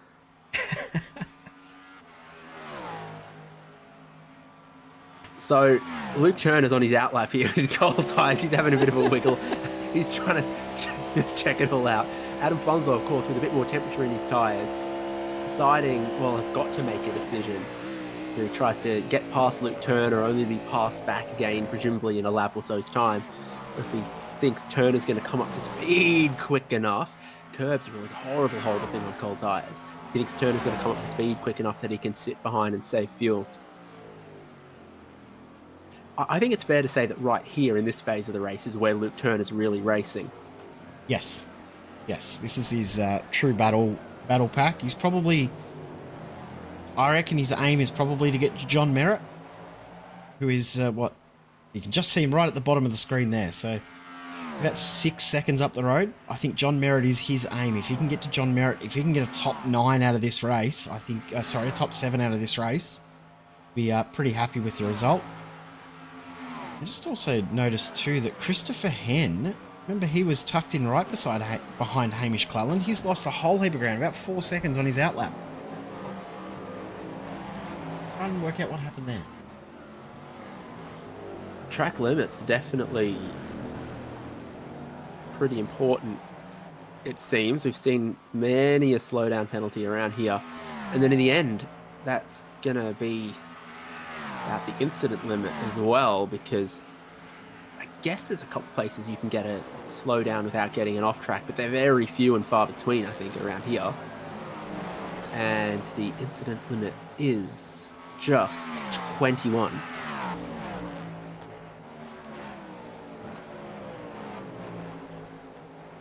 Dennis Gaderick's brought his beautiful hairdo into the pits. Made me start going that way now. It's also a bit K-pop. I think it's a little K-pop. Send him a message to make sure he watches back and acknowledges that I had nothing to do with this. Nothing to do with the hairdo talk.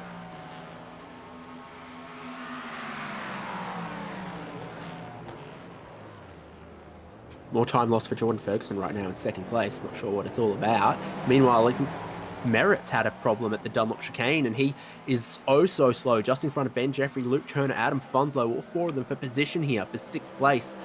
And the Dunlop chicane's not been necessarily kind to John Merritt so far in this race. Lost heaps of ground there, hasn't he? He's right back. He pulls one side. Ben Jeffrey follows. Will have a significant overspeed by the end of the straight here. How many spots? Looks like lap one again. How many spots will Merritt lose here? He could lose all three of these.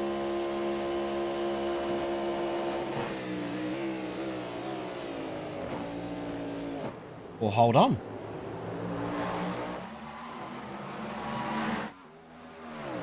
Oh. What? How did Ben Jeffrey get a slowdown there? Was he too wide on the way in?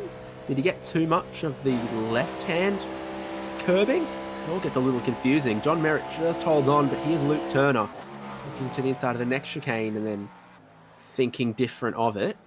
So actually, it's Ben Jeffrey who had the best opportunity to capitalize, who goes to the back of the little train.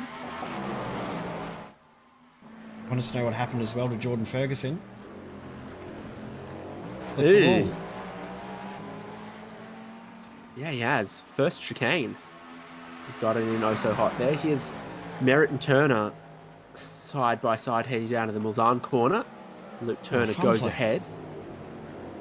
Once I thought about throwing it up the inside there and backed out of it at the last second.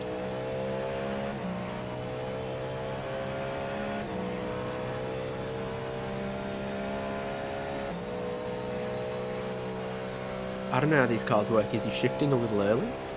I have no idea. You should know that I don't drive, so I'm hopeless at answering that sort of question.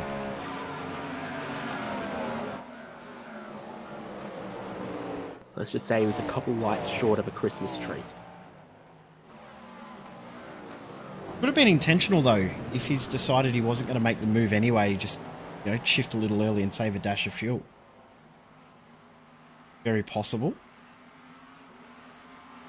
And also, different cars, different ways that then interacts with the battery deployment.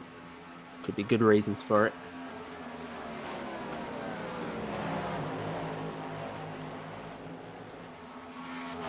Like, does it harvest more in 7th than 6th? So if you get to 7th a little early, it might harvest better. This is a bit too much curb. And, are they out of spares? The left-hand tyre now with a bit of drift camber as well. They've still got one more left, so they're okay. They can get back out on track and hopefully finish the race with 50 minutes to go. Big wiggle through the Ford chicane, going out wide. John Merritt just doesn't seem to have any grip at the moment, as now Adam Funslow does get past him.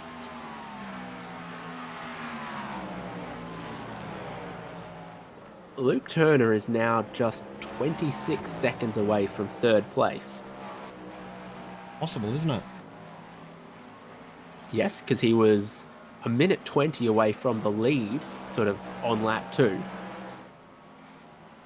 I think third is not out of the realms of possibility. Fifth, definitely. Tim Harris will be being a little concerned about that position.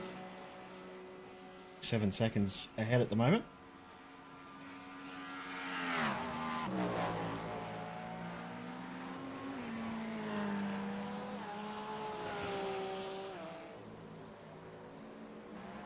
GT3 leaders and teammates, Chris Purnell and Matt Andrews. Purnell leading at the moment. And it looks like they've pulled another second, the last lap, out of Nick Wood. Yeah, Wood's starting to struggle quite hard now, isn't he? He's really starting to feel pressure behind, and I must say that he's got to watch out on corner exit here because he's going to have a very slow car just in front of him. Yeah. Oh, no, that's It's Lehman. That's a toe setup now. Yep. We've gone from it being very aggressive camber to a lot of front toe out. Like it's great to see that the car can have that much toe out, but I don't know what corner they've got it set up for. I can't think of what corner you'd need that much toe out. I mean, it looks like SVG's truck setup.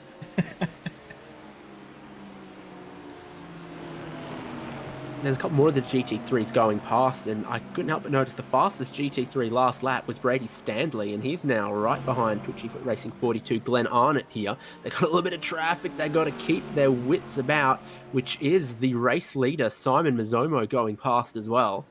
So I don't know, something about the track conditions or something.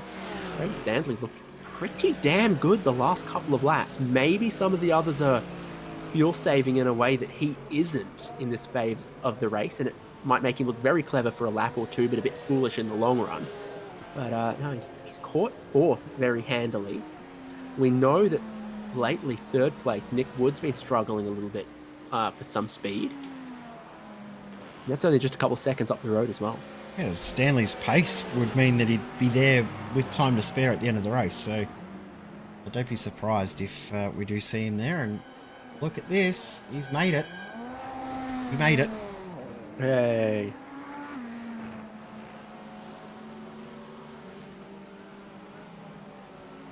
Well, that traffic going on as second place now fights through this battle. Much right-hand side damage on the car for Jordan Ferguson because we saw him. Well, it was more than a kiss. It's okay. Although that is a very common greeting in these parts. It doesn't look like the wheel is down at all, so he looks like he might have got away with it.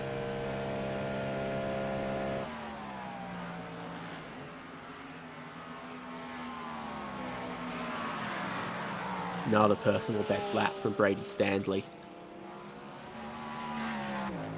And another lap as the fastest car in class. The fastest lap in class overall for the whole race, I believe it is. Yeah. Yes. Yeah. Seb Varndale, the only other driver to do a 3:55 in this race, so Brady Stanley punching out purples.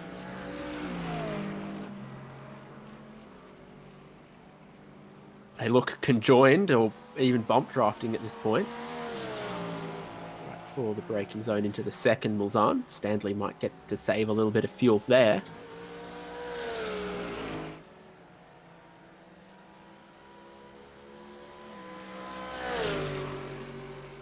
About timing when that final pit stop gets made, isn't it? That's a slowdown for Arnott. Yeah. Is it, or is he just given up? And it is. I looked. Okay. I missed it. He, we were watching it and I didn't see anything. I was like, oh, that looks like it's going to be a slowdown. But then a little bit of a wiggle. A little bit of a wiggle from Brady Standley.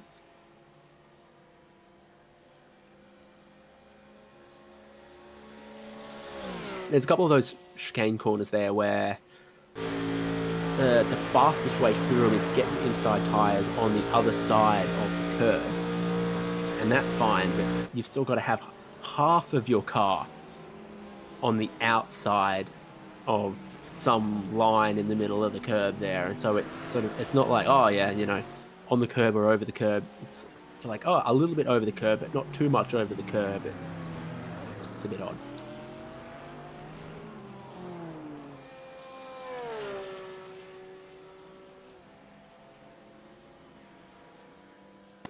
Luke Turner's moved into 5th because we've had a moment.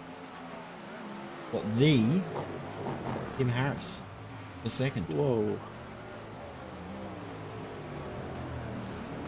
A lot of problem with braking that car. Nearly went all the way around the roundabout. Harris is now right close with Adam Fonslow.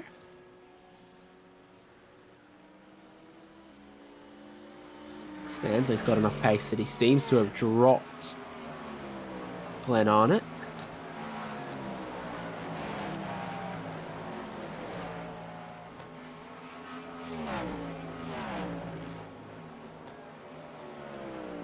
Fonslow might be next to catch Tim here. Remember too, Harris is on that alternate strategy, so we'll have to pick a little bit earlier. We got 2 more laps still in the tank, but okay in regards to pit stop as well. Oh no! He's made a meal of that. Had a nasty spin and a ride across the curb, and he'll lose a couple spots at the final corner. 13.5 kilometers before that were okay.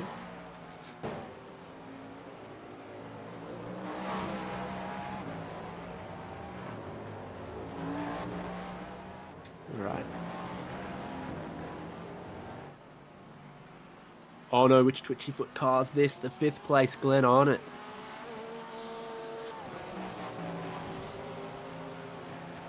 Big damage on that Porsche as well. On the front, on the left. And it's near Tete Rouge in the early part of the lap. And is it just... It is. It's that part of the grass. You come out of that fast S's. There's a little bit of a crest on the exit. The car always wants to wash out a little bit wide on the exit there. He does so, gets the grass, gets the Armco. It was all going so well. Until it wasn't. Oh, not again. Broken car does not want to turn properly.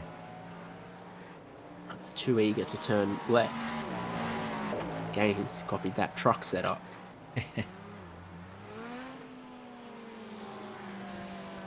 This is a twitchy foot car, the 3rd of the twitchy foot cars. We haven't spoken much about this car at the back there, the 76, since the start. Neil Gladwin's starting to close in on the Red Bull ship. Remember, the Red Bull ship now also has a 1 lap advantage in regards to pit stops. The only GT3 in this race to have gone 9 laps on a stint at any point. It's the strategy for Daniel Piper.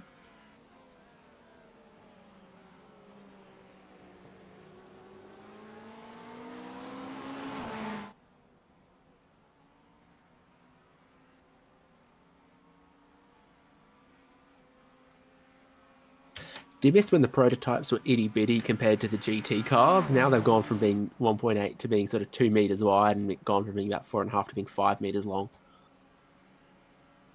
It's always interesting to see the evolution of cars and how they change in regards to that sort of thing. But yeah, it's very, very different to prototypes of 20 years ago, isn't it? The current prototype era. Dennis Gaderick there. That's broken. It is.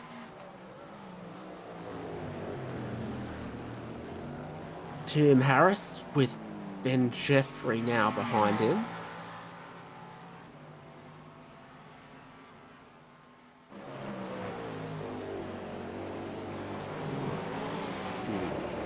Whoa, yeah, it's that. I've seen that before.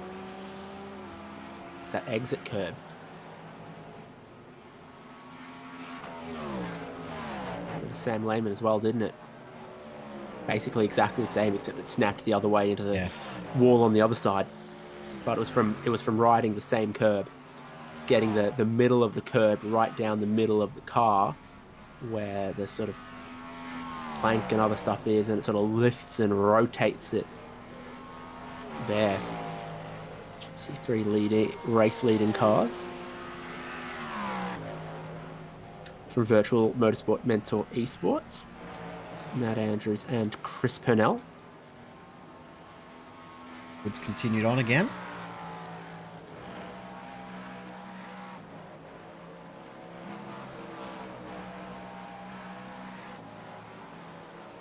It's a change of strategy for Nick Wood to try to go 9 laps now in this stint. I guess he probably had to do something, didn't he, strategy-wise? Because he wasn't going to hold on to third based on pace alone. So, got to risk a strategy call to maybe steal that spot and hold on to it, because saw how much Brady Stanley was coming along.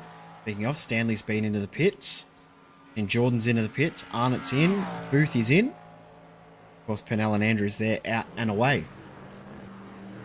But Piper will have a couple more. Purnell will go to a decent lead. He's got about 3.5 seconds for the first time all race.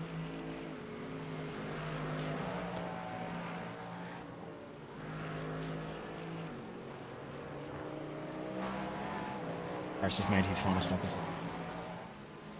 Oh, no, it's not going to be final stop for Tim Harris. Isn't it? Oh, No, I don't right. think so. No, you're right. Because a 3.5 minute lap need to do. Yeah, he was going to have to come in with maybe 4 laps to go to do another stop. I'm even seeing it as being a little touch and go for everyone but Hamish Cleland and Christopher Henn, to be honest. Okay.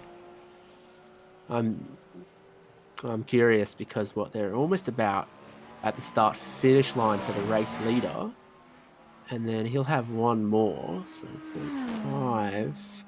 35. There'll be about 35 minutes on the clock when Mazomo makes his next stop.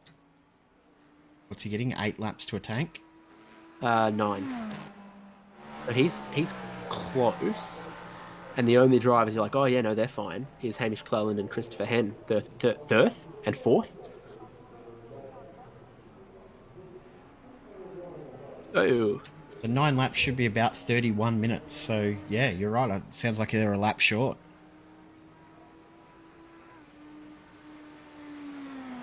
I mean, every chance that either on this stint they're aiming to go 10 laps, or they'll make that final stop, brim the tank and go, this might need to be 10 to get to the end. So I think for Mazomo and Ferguson, they might work it out either now or in a minute.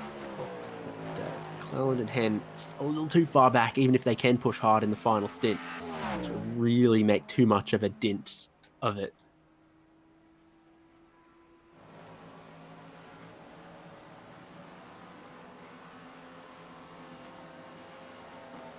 When the car of Nick Wood comes in, if he can go an extra lap again, absolutely amazing. But I can't see how he'd do that. It's Luke Turner, in a surprise to nobody, does another purple lap. Fastest lap of the race as the track continues to cool. This is where it gets interesting for Turner, is he's already on a 4-stop. If some others get forced onto a 4-stop, it suddenly looks really good for him with the pace that he's had so far. And there's similar numbers, I guess, for the GT3s that are stopping now. My only concern with that, sorry to cut you off about that, but if Luke Turner, then does he need to do a 5th stop to cover it, remembering that he pitted at the end of lap 1?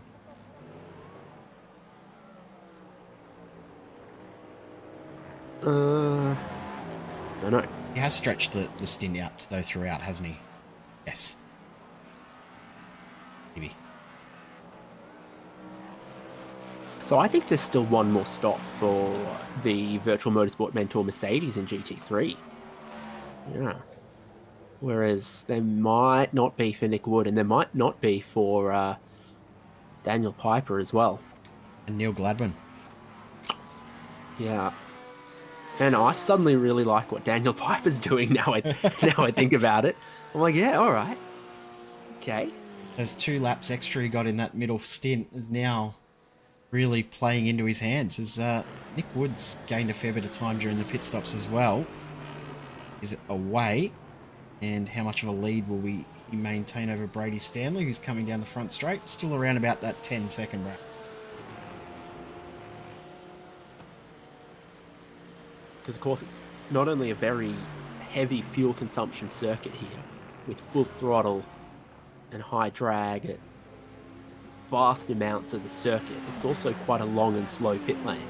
It's not quite Spa levels, but the pit in to pit out time, it's about 31 seconds. There are other tracks where it's a lot closer to 20.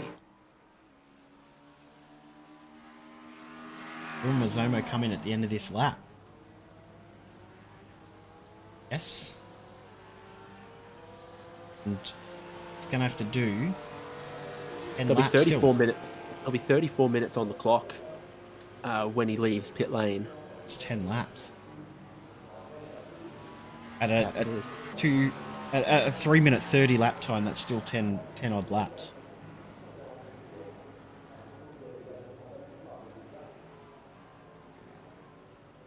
Very interesting. Jordan Ferguson follows him in as well, so Ferguson not able to extend this stint out to 10 laps either. What about Cleland and Henn? Now they went... We're not expecting them in this lap. The question is, are we expecting them in at the end of the next or the next? Cleland and Henn, and also Luke Turner has caught them.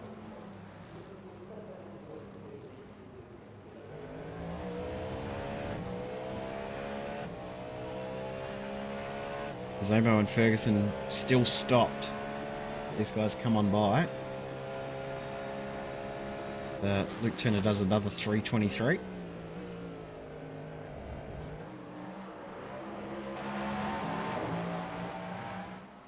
Merritt comes in as well as Adam Funslow. The drivers now taking this time to make their potential last pit stop, but we're very, very unsure on whether there's still going to be a splash and dash for maybe 1 or 2 laps of fuel. I think if Cleland and Henn make this stint 10 laps, there's no dramas for them. Yeah. But it looks like somewhere in the race you need to have made 2 of your stints 10 laps to make it a 3-stop race, and that hasn't happened at any point yet for Mazomo. All 9-lap stints. Same for Jordan Ferguson.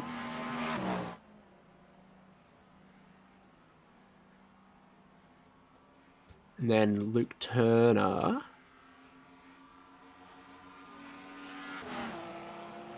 Yeah, it's easy for Turner from where he is right now. Yeah, he's not going It's to just need one a more. fifth. It's just one more stop. Yeah, so Turner could actually be in to steal the race win if Mazomo and Ferguson have to come in and splash in fuel.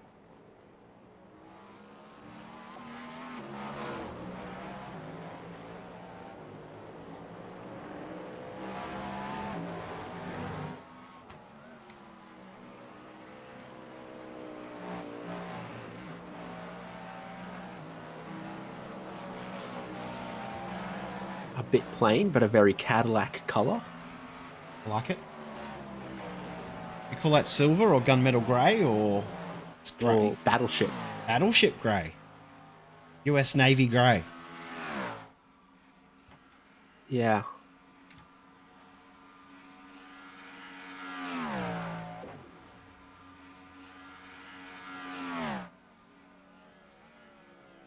And Jeffrey's been into the lane now as well, so only drivers left to pit in GTP. Our top 3 in Cleland, Turner and Henn. And Franklin here on screen, as well as Greg Panton in Team Teal Blue Racing. I think from there everyone else should be okay to get home potentially. Dummy Racing and OK Racing may have to come in and make an extra stop just based on the misfortunes that they've had throughout the night.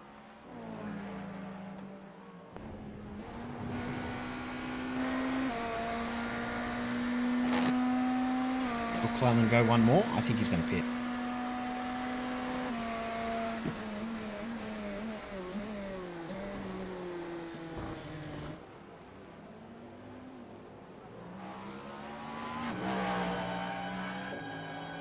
I love that horn. Interesting, Luke Turner in. Turner thinks he can make it home from here.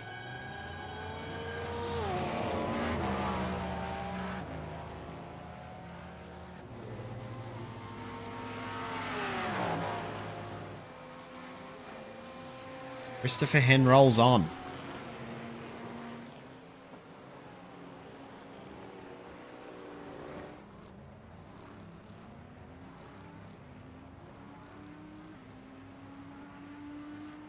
Turner now stopped in his box. Here comes Mazomo on by.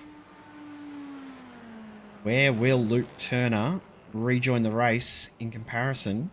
This car here of Jordan Ferguson. Turner is still stopped, so is Hamish Cleland. Both lose that spot. Turner is away. Oh, still getting more fuel. Hamish Cleland, a lot of fuel in his car. He's topped it up to the absolute maximum, as has Turner. Turner now is fueled up, sitting in net 4th position with Christopher Hen still yet to make his final stop. That surprises me.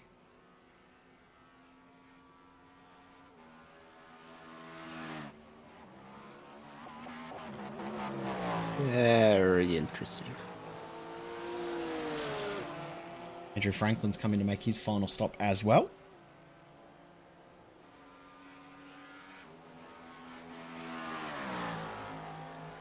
Glenn Arnott and Hilton Booth. We know Arnott lost a bit of time, had a bit of damage on. Now, American running, battling for 6th. Both these cars stopped on the same lap 2 laps ago.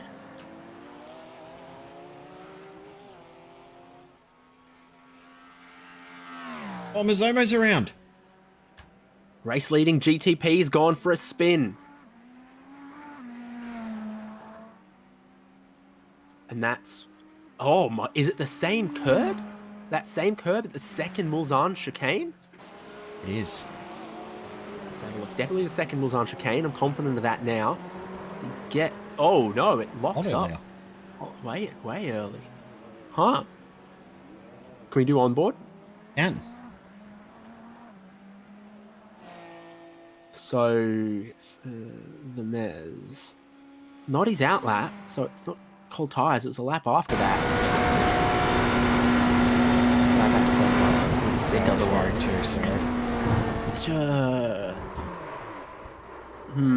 Gee, is it when he pulled 2nd gear?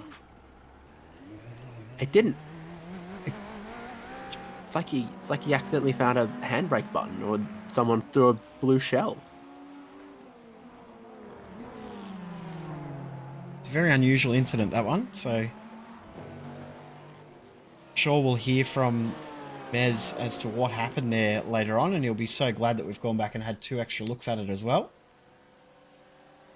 Christopher Hen now weaving his way through the battle we were watching just a moment ago between Hilton Booth and Glenn Arnott, as Hen is in to make his stop.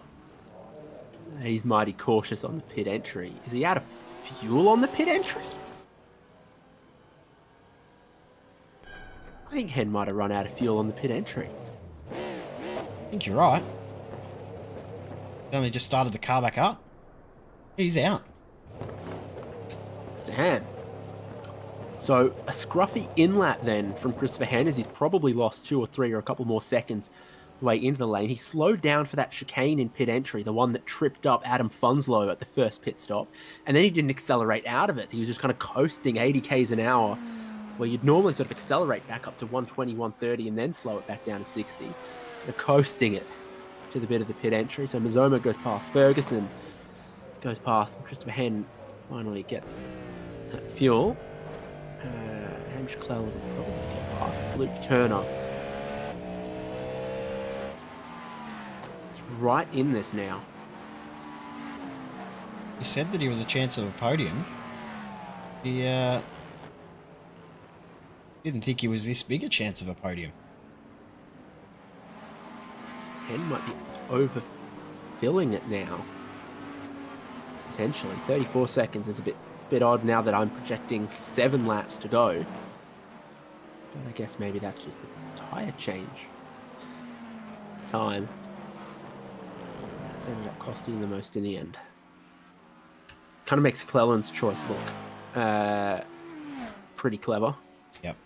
Now, I'm wondering now whether Mizomo backs off the pace a tiny little bit to make sure that they don't have to do that extra lap. Does he back off about 5 seconds a lap? The only concern, obviously, is Jordan Ferguson, but he's going to have to do the same. Is he going to have to pit again? What does he do? This is going to be a really interesting final phase of the race here.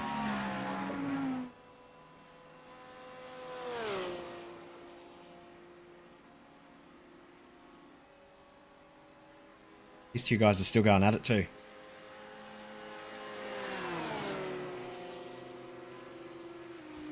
Hilton Booth and Glenn Arnott.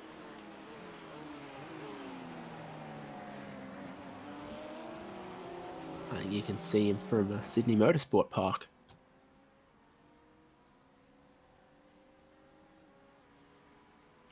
No, I'm thinking of the Arnott's factory. Kind of a defensive line there from Hilton Booth, but again, just trying to keep him over to one side of the track as the GTP goes past. The GTP that is the outright race leader. No, that's Hamish Cleland.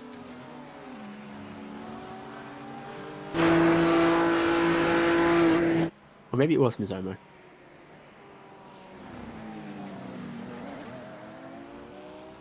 It was Mizomo. It was Mizomo. Hamish Cleland's got Luke Turner all over him as he tries to put a lap on Teal Blue Racing. As they try to put a lap on one of the Twitchy Foot cars. Luke Turner's now going to try to put a lap on Greg Panton driving the Teal Blue Racing car down the inside in Indianapolis. He's going to drive it in deep. Got it done. Lost about a second and a half though.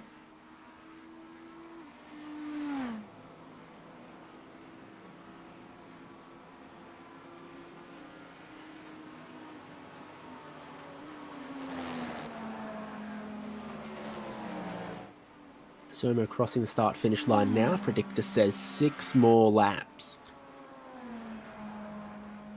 Which will put his final stint at 9. Glenn Arnott stops for what will be the last time for him and might make him the first GT3 to have made their final stop. I think Daniel Piper might be all right. But it looks like almost everyone else in GT3 is going to need one more stop. Gladwin might be close as well. Yeah, the guys at the front, they're all in a little bit of trouble. Nick Wood might be okay. Maybe he was doing that extra lap. Remember how we thought he dropped off the pace? Maybe it was all fuel saving.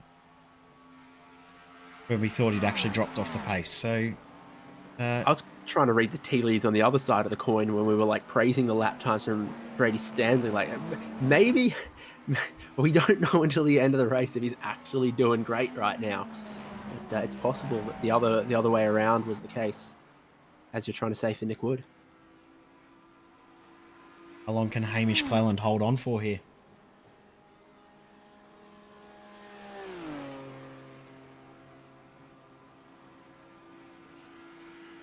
He's going to have to work hard for this spot. We know that. Cleland's going to have to work very hard to hold on to this spot. How long can he do it for? Can he hold on for 20 minutes? Luke Turner's pace hasn't been as outstanding as we saw in the previous stint, but he also hasn't had too much of clean track this stint either. So this is going to be interesting when he gets up to more traffic, because that is Hilton Booth not far ahead as well. Oh no, my lap predictor just found another lap. Oh no, Zomo needs to slow down the pace.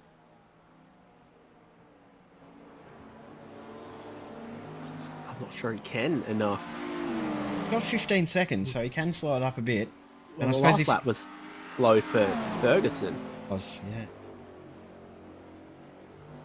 Turner's right in the slipstream, and Hamish Cleland pulls out. He's going to have the inside for Mulsanne corner at the end of the straight. A little bit of a kink and then into the braking zone and up into third place. Luke Turner. Amazing. He could still win this. Yep. If Mizomo and Ferguson have to pit again. 100%. He's still Luke isn't Turner out of wins this. Yep. Still not out of it. He's within the pit delta. He's within the pit win zone of Mizomo and Ferguson.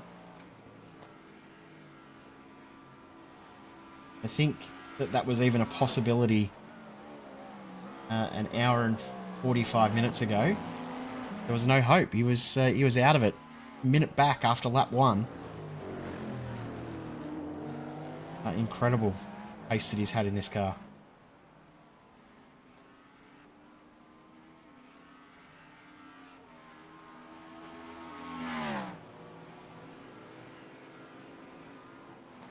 Ferguson's still losing massive chunks of time right now. Yeah, he is. He's struggling. I'm wondering if there's still a little bit of damage. His car from earlier, it doesn't look like... No, he did use the fast repair at that last stop, so maybe he's picked up a little bit more. But remember, he could also have his confidence a little bit dashed after that hit of the wall at the first Mulsanne chicane a few laps ago.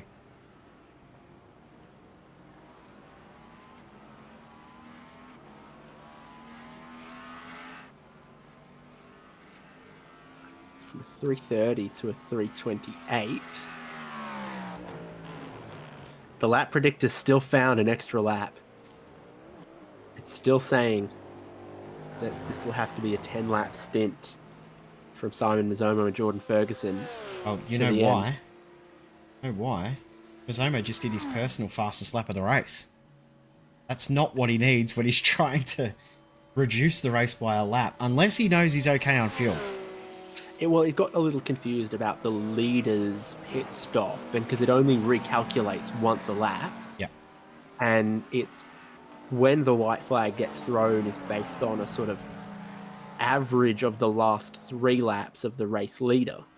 So here at Le Mans, as our friends in Porsche Tag Heuer Esports Super Cup have found out, that the combination of the length of the lap and how infrequently iRacing updates it can lead to some interesting calculations lap to lap to lap about when the white flag and therefore then the checkered flag will get dropped. And the strategy gets even more complex for the GT3 runners because their final lap counter doesn't start until they pass the white flag behind the overall race leader. So they could end up doing a full extra lap again on top of everyone else. They're in the wrong place at the wrong time.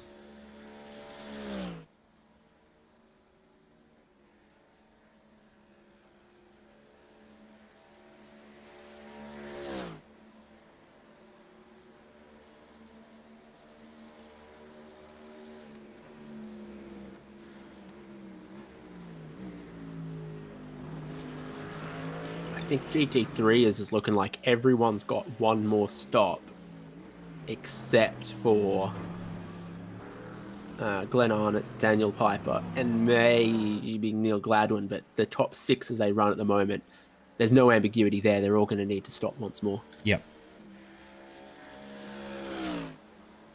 Lots more stops were needed there. The battles have petered a little in all of our field.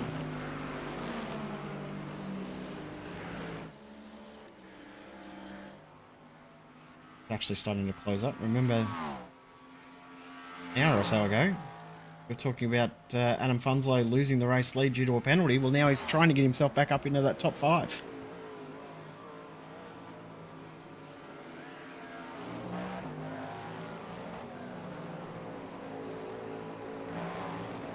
And how about Ben Jeffrey and Andrew Franklin as well?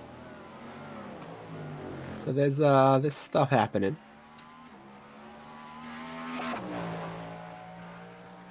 Last stop was very long.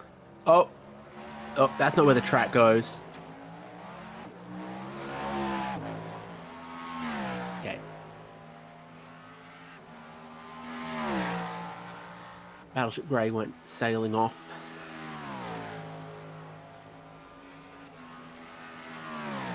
And after closing in, Andrew Franklin's gonna lose quite a fair few seconds and dust up those tyres from that, going long on at the second Mulsanne chicane. Oh. It was very, very close to ending 2 cars race then. And then find what just happened to, I think, Ian Jordan and and Greg Panton.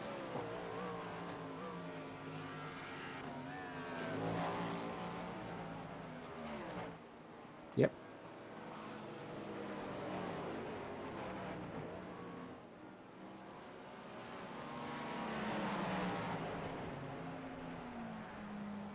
Oh.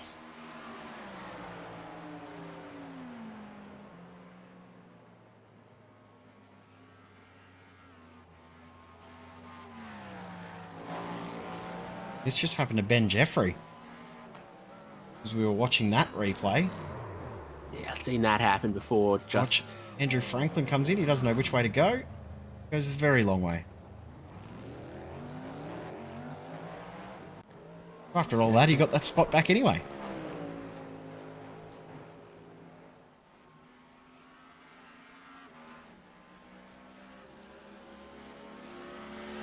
He couldn't, could he? He couldn't. He could. Oh. He will. He will. Yep. Yeah, 4 seconds faster last lap. Still 4 laps to go. 16 seconds between now and the finish.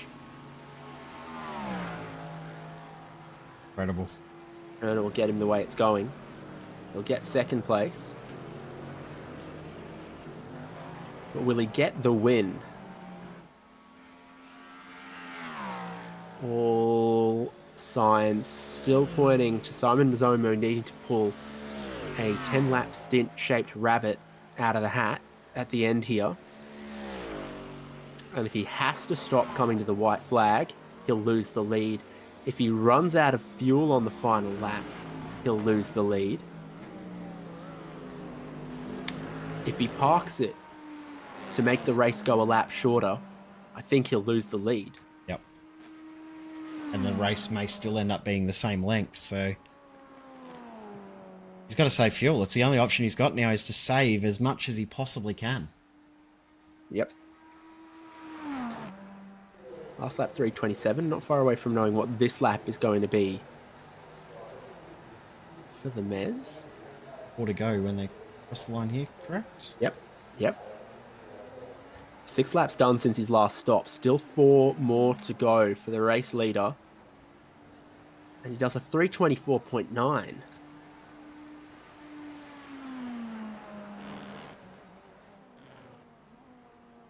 No sign of slowing up just yet. Or indeed at all. Probably a lap and a half away from Luke Turner getting all over the back of Jordan Ferguson for second place in GTP as well. Last lap by the 32.3 for Turner. 3:24.3. I don't even read the writing anymore. And a 26.5 for Ferguson. So at 2.2 seconds faster that lap was Luke Turner. So at current pace, 2 more laps and he's there on his tail, getting that draft.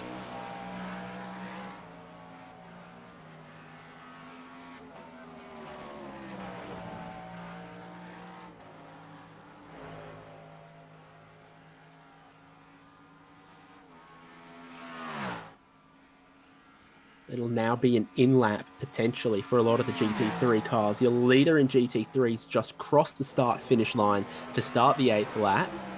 Across the white line that marks the track limits. That gap for the lead has actually dropped a fair bit, isn't it? That's, what, 3.5, 4 seconds, so Fernand's lost a little bit of ground on the last couple of laps.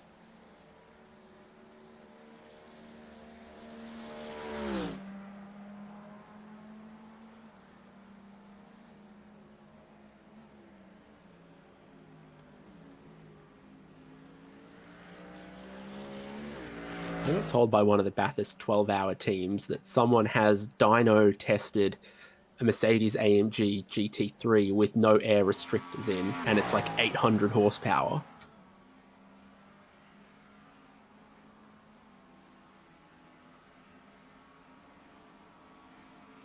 Wouldn't be surprised by that.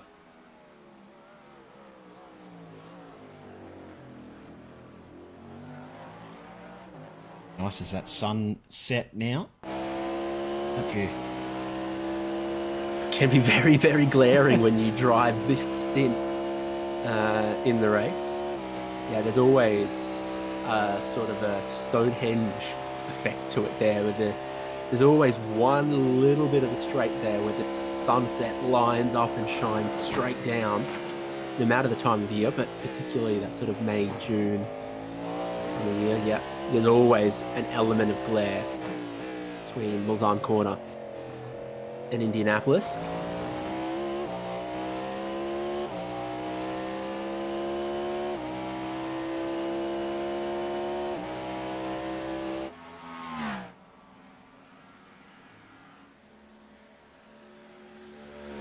Up to that same section of track very soon. It's our leaders in GT3. Bernal and Andrews have a decent margin over Nick Wood. Will they be in this lap? Say yes, as that is Christopher Henn getting on by. It's Bernal. Oh, a little bit messy. How just a little clumsy at slow speeds. And the paint on the far side of the curve is very, very slippery out there. Enabled Funslow to close that gap back down once again.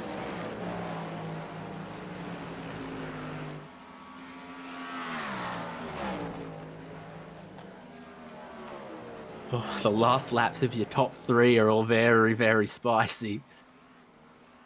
Very, very interesting. And then also here, Christopher Henn being closed by his friend and teammate Adam Funslow. Well, they could just be teammates, but bitter enemies for all I know.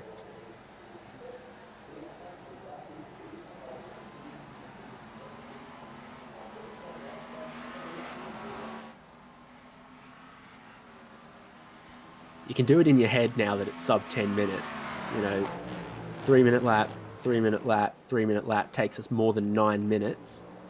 But definitely 3 laps to go here for these guys, for these drivers.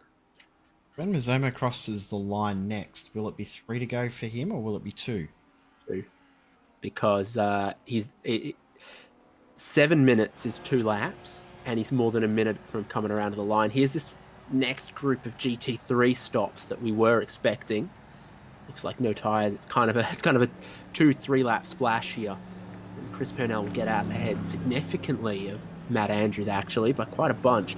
Brady Standley's also just in behind them. And Nick Wood's still going.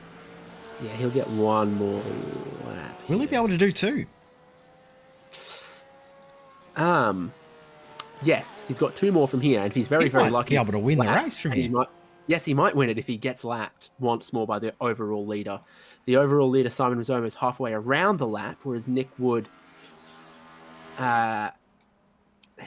needs the outright leader to gain more than half a lap on him to get lapped again, which is what he needs to happen. Which is very unlikely. I don't know.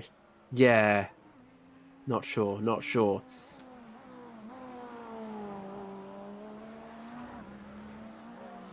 3 seconds now between second and third. Jordan Ferguson's turned up the pace a little bit, at least the last lap. It was his personal best with a 3:24. So he might hit that number where he thinks he can go 10 on this stint. His pace was a little off in some of the early laps. He dropped from about 10 seconds off Simon Mizomo to now 20 seconds back. He was doing 3:30s pretty consistently at the midpoint of that stint, wasn't he? Yeah, his pace definitely dropped away, but now it's come back well and proper now as he closes up way too aggressively back of the Red Bull ship. And he made it through and didn't lose too much time. We've now reached the point where the final lap of the race will be calculated based on Mizomo's pace, not on Jordan Ferguson's pace. So even if Mizomo pits and the race ought to go a lap shorter, it will still go that 1 lap longer at this point. iRacing's already decided, based on the leader's positioning and pace, when it's going to throw the white flag. Next time by. Yeah, definitely 2 to go as Mizomo crossed the line just briefly. He's in the opening sector of the lap. The S is after the Dunlop chicane and approaching Tete Rouge.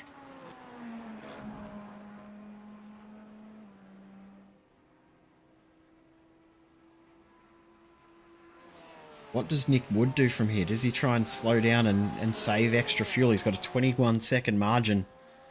His pace hasn't been anywhere near as quick as what we've seen from the Virtual Motorsport mentor Mercedes. But has that been strategic in that he's been saving fuel the entire time? I think it probably has. And we've just cut from the outright leader to him and seen that they are more than half the lap apart. And I think... actually, Nick Wood doesn't need the outright leader to lap him. He just needs the outright leader to lap second place. Correct. Saves him an extra 20 seconds, but... So put the bottom window as Chris Purnell. Still a fair bit away. Yeah. Out of the second Mulsanne chicane for Mazomo, and in the Porsche curves already for Purnell. What Mazomo does at the end of this lap is absolutely critical for who wins it.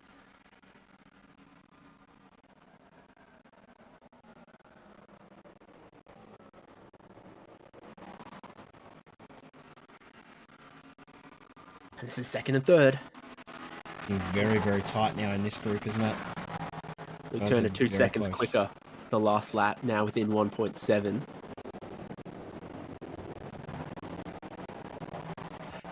Did Luke Turner fill at the last stop? Yes. As if he thought the race was going to be a lap shorter than it is. I think Turner you might be short fueled last time, and he's got to save. Remember, he did pit earlier than we expected, though, so he may not have had enough room in the tank to take a full load. Okay. So, be why? I think he's just not quite as full rich as we were giving him credit for. Either that, or he's just decided, hey, there's no point me pushing too hard. I'm not going to win it from here, but I might be able to get to second with 1 lap to go and just wait for that last lap. His pace is still amazing. Last stopped 9 laps ago. The white flag will be displayed momentarily. Will he take the white flag on track, or will he take to the pit lane? Surely he stays out. He doesn't. He's coming in. The white flag's out, but Simon Mazomo is going to pit on the final lap. It's going to give away the race lead. You can't get through the pit lane any quicker than 31 seconds. His lead was only 20 over Jordan Ferguson, 22 over Luke Turner. One of Jordan Ferguson or Luke Turner is going to win this race. Ferguson he's continuing on. So it's down to Ferguson and Turner. Wow. Has Ferguson saved enough fuel? We know he was saving because of that pace that he had. Mazomo just stops in his box now. And the wind sails past him. Ferguson takes the race lead. Luke Turner has been the fastest driver all race long, but by the end of lap 1, he was almost a minute and a half down. Now, he's a second from the race win.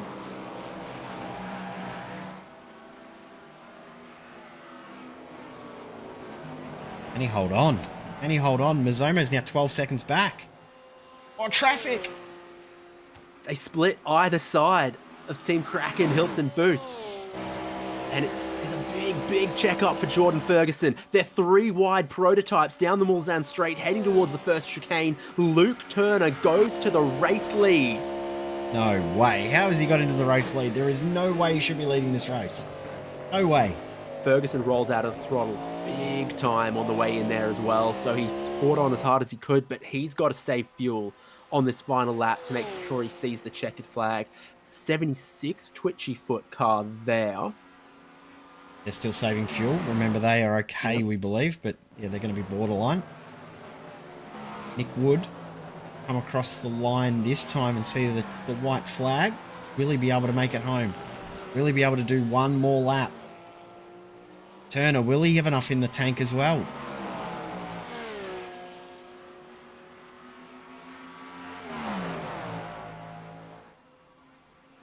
Does not look like Turner is going to catch Purnell before the end of this lap either, which is when he needs to do it to help Nick Wood.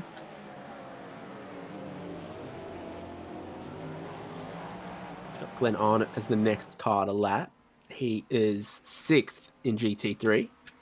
Stays very conveniently in one lane.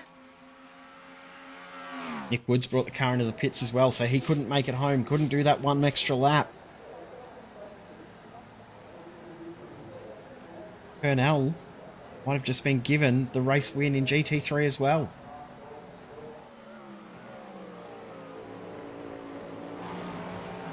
Purnell's about to go past and back into the race lead. And Nick Woods just started moving. He's only just left his pit box. There goes Purnell. Here comes Andrews. Now Nick Wood is away.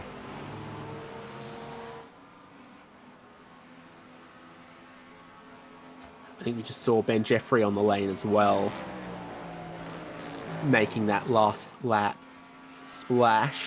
Luke Turner, it was a first lap splash for him. Massive damage on the car from lap 1. Dropped him back a minute, 20 seconds. He's fought back this whole time, chipped away at him. Taken the race lead back on the final lap. Checkered flag awaits him. Luke Turner's going to take the ASR 130 championship with a surprising race win at Le Mans. What a drive from Jordan Ferguson to hold on for second. He actually brought it home without needing that extra stop. Fastest lap of the race as well to finish it off for Luke Turner. What a way to finish. And Mazzomo rounds out the podium. He'll be disappointed to end up in third, but very, very good drive from him in the end. The banner says second place for Chris Purnell. That's the position he was in when he crossed the start-finish line last time. But then his rival Nick Wood was in the pit lane. He's passed him. He's gone to the race lead, and he just needs to complete this final 14-kilometer lap of Circuit de la Sarthe to take his second race win of the series and the championship win. Luke Turner, a clean slate, undefeated at Spa, at Road America, and now at Le Mans. Been dominant, hasn't it? All series long. It's also seen that Harris has just got himself past Jepsen on this lap as well, so he's got himself up into 9th position. Chris Purnell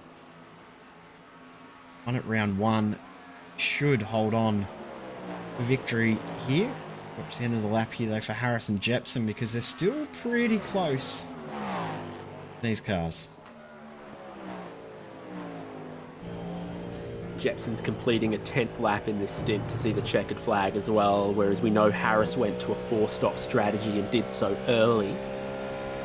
So pushing hard for Harris, and Jepsen just kind of coasting it to the checkered flag, and the sun's going to set on the race, set on the track, and set on the series.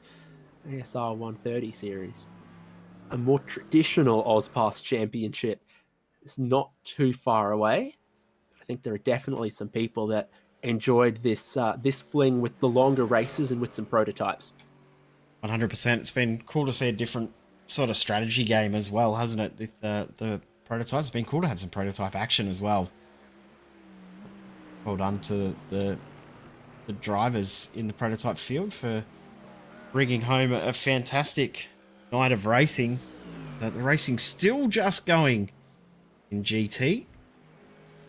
3, that is. Chris Purnell coming up. The final chicane for the final time.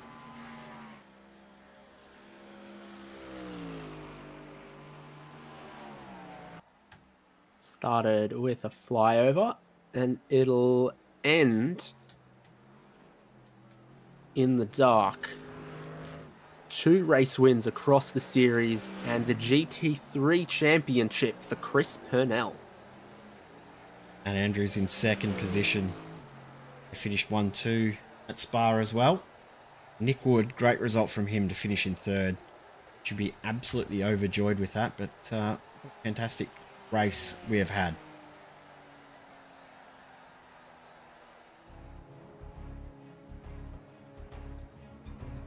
Sam Lehman might be one of the last cars to take the checkered flag there as well.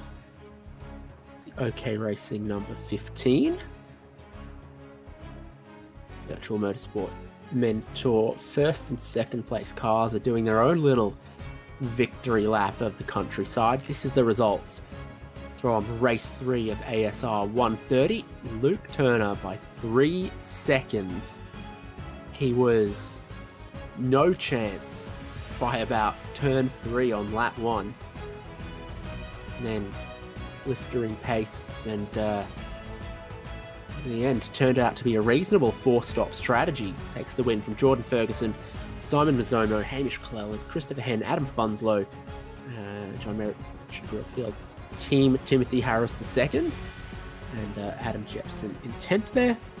CK Motorsport, Team Ben Jeffrey, Teal Blue Racing, Dummy Racing, and OK Racing. The 15 that finished ahead of the GTs, Dennis Gaderick and the other 9.5 car, were retirements in the end. And in GT3, Chris Purnell for Virtual Motorsport Mentor 920 and his teammate Matt Andrews, Virtual Motorsport Mentor 919, first and second. An aggressive strategy that just didn't pay off for Nick Wood. Went to the fuel saving maybe one stint too late to be able to outfox the black and orange Mercedes and steal a win away from them.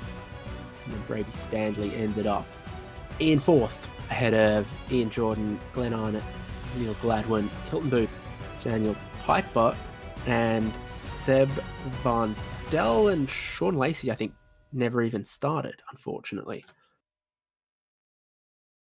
Do we have any friends, Jay? We do. You can have a chat to Luke Turner. Oh, we got more. They're multiplying by the moment. But our race winner and series winner in GTP joins us 2 hours, 5 minutes ago. Did you think you could win this? No way. Especially after I bolted up and spun and hit the wall. So, look, I think I got a little bit lucky, but it was a fun drive.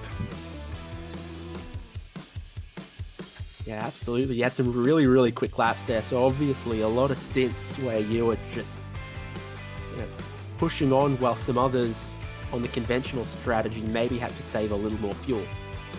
Yeah, so I did the math just before the race, and if you go full noise, it was a 9-lap stint, and you had to save 0.5 a litre per lap to get 10 laps. And if you did 2 stints at 10 laps, you could get home only on the 3 stops. So I suppose, because I had to stop after lap 1 after crashing, I had to save that first stint just to get that extra lap back, and then it was just full to the top and full noise for the rest. So I actually feel really sorry for Simon, because he drove a really, really good race. Bugger, he didn't quite get that. Well, he clearly didn't quite get one of those stints right, and he still finished on the podium. You had to claw back all that time and then make the pass for the lead on the final lap, 3 wide on the straight. Yeah, that was pretty exciting. I think I also got a little bit lucky, which is how the traffic fell coming onto that last straight. I think Jordan got like a little bit balked coming on there, because there was a GT3 and another car, so when he went to one side, I was able to just stay behind the other GTB car, and I just got like a really mega draft. So again, I think I just got lucky there, and hats off to Jordan. He drove really well. You're going to be politicking and protesting for more prototypes in ASR going forward? Well, considering I've always been a GT3 driver, I'm going to say yes. I really enjoy driving them. They're different, and I've really enjoyed the multi-class. Compared to officials, the GT3 drivers have been really good to drive with. They give you room and they feel courteous back. It's worked really well, whereas sometimes in officials they can just end in carnage. So yeah, I've loved it. I would happily try and buy Sam a few beers and say, hey, want to run it again? Oh, there's a couple more models coming as well, so you'll be flush with choice. I'm excited. Which ones do you think they are? I think there's going to be an Acura, or Acura, however you say it, and maybe the Porsche, or maybe the Lambo. I don't know. I think your fattest odds still on it just being the current IMSA cars, seeing as that's who iRacing seem to have the best relationship and the best access with. But you just never know. They love to spring a little surprise on us from time to time. Acura and Porsche would be most likely. Well, I mean, that's the end of the little championship. A lot of good racing from yourself and the others. And do you have any parting words and thanks? Yeah, just again, thanks to SimSpeed. You guys always do a great job. It was actually really nice to meet you guys on the weekend as well. Thanks to my buddy John at Chuka Toyota. And thanks to Sam. I know he puts in a lot of hard yards and he does this for fun in his spare time. So, and obviously all the drivers. It was good fun. We'll see you in some regular AUSPASS competition in not too long, I'm sure. Sounds great. Thanks, guys. Race winner and championship winner Turner in GTP. In GT3 it was Chris Purnell with those honours, and Jay Shotnut. Chris, congratulations. 2 wins in the series. You must be pretty overjoyed. Yeah, I am. Thanks, guys. It's Matt made me work for it tonight. So, but yeah, once I broke that tie, I was sort of all right, pretty comfortable from that point there. So it was, it's been an awesome series and pretty excited to be back in it and being competitive again. Were you a little worried that Nick might have been able to play a little bit of magic and had enough to not have to make that final stop on the last lap? You might have been getting a little nervous about that. Yeah, I was freaking out. I had guys watching him, and it was chaos at the time. So I was hoping that he had to pit, and I knew that the Porsche was always going to be good on fuel. I didn't realise it was going to be 2 laps better on fuel, so it did make me a little bit nervous. But when I knew that we got the white flag and he was in the lane, I knew I sort of had it covered from that point. But yeah, he stressed me out for a bit there. It's been a very, very exciting series throughout. What's been the highlight for you? Obviously, a couple of race wins would be big highlights, but sure, there's other parts as well. To be honest with you, the pole at Road America was probably the highlight. It's something I've always sort of struggled with, is that 1 lap pace. I'm pretty handy over a longer distance, so to actually lock away a pole position as well, that was probably the tick in the box that I needed for a bit more confidence, actually. It's been a pretty strong season for you and for Matt as well, and the team. So I'm sure you're going to go away for this and celebrate a little bit. Yeah, not probably until next week. We got the Global Endurance Le Mans this weekend, so we're pretty focused straight into that now. But definitely next week we'll recap on it all and celebrate and get ready for probably the next season of AUSPASS. I reckon we'll probably make a bit of an appearance. Great to have you along. Good luck for the remainder of all of your racing for the weekend, and we'll no doubt chat to you again another time soon. Thank you very much, guys. We'll catch you later. Great to hear from our race winners and champions from both divisions in this little feeler series from AUSPASS, ASR 130 series. 3 great endurance races, and absolutely on our toes, biting our fingernails all the way to the end of the last lap of the last race, as Luke Turner came from way behind to take a very, very unlikely victory, but one that the books make look almost certain, as he clean swept all 3 races. Thanks for joining us on SimSpeed TV.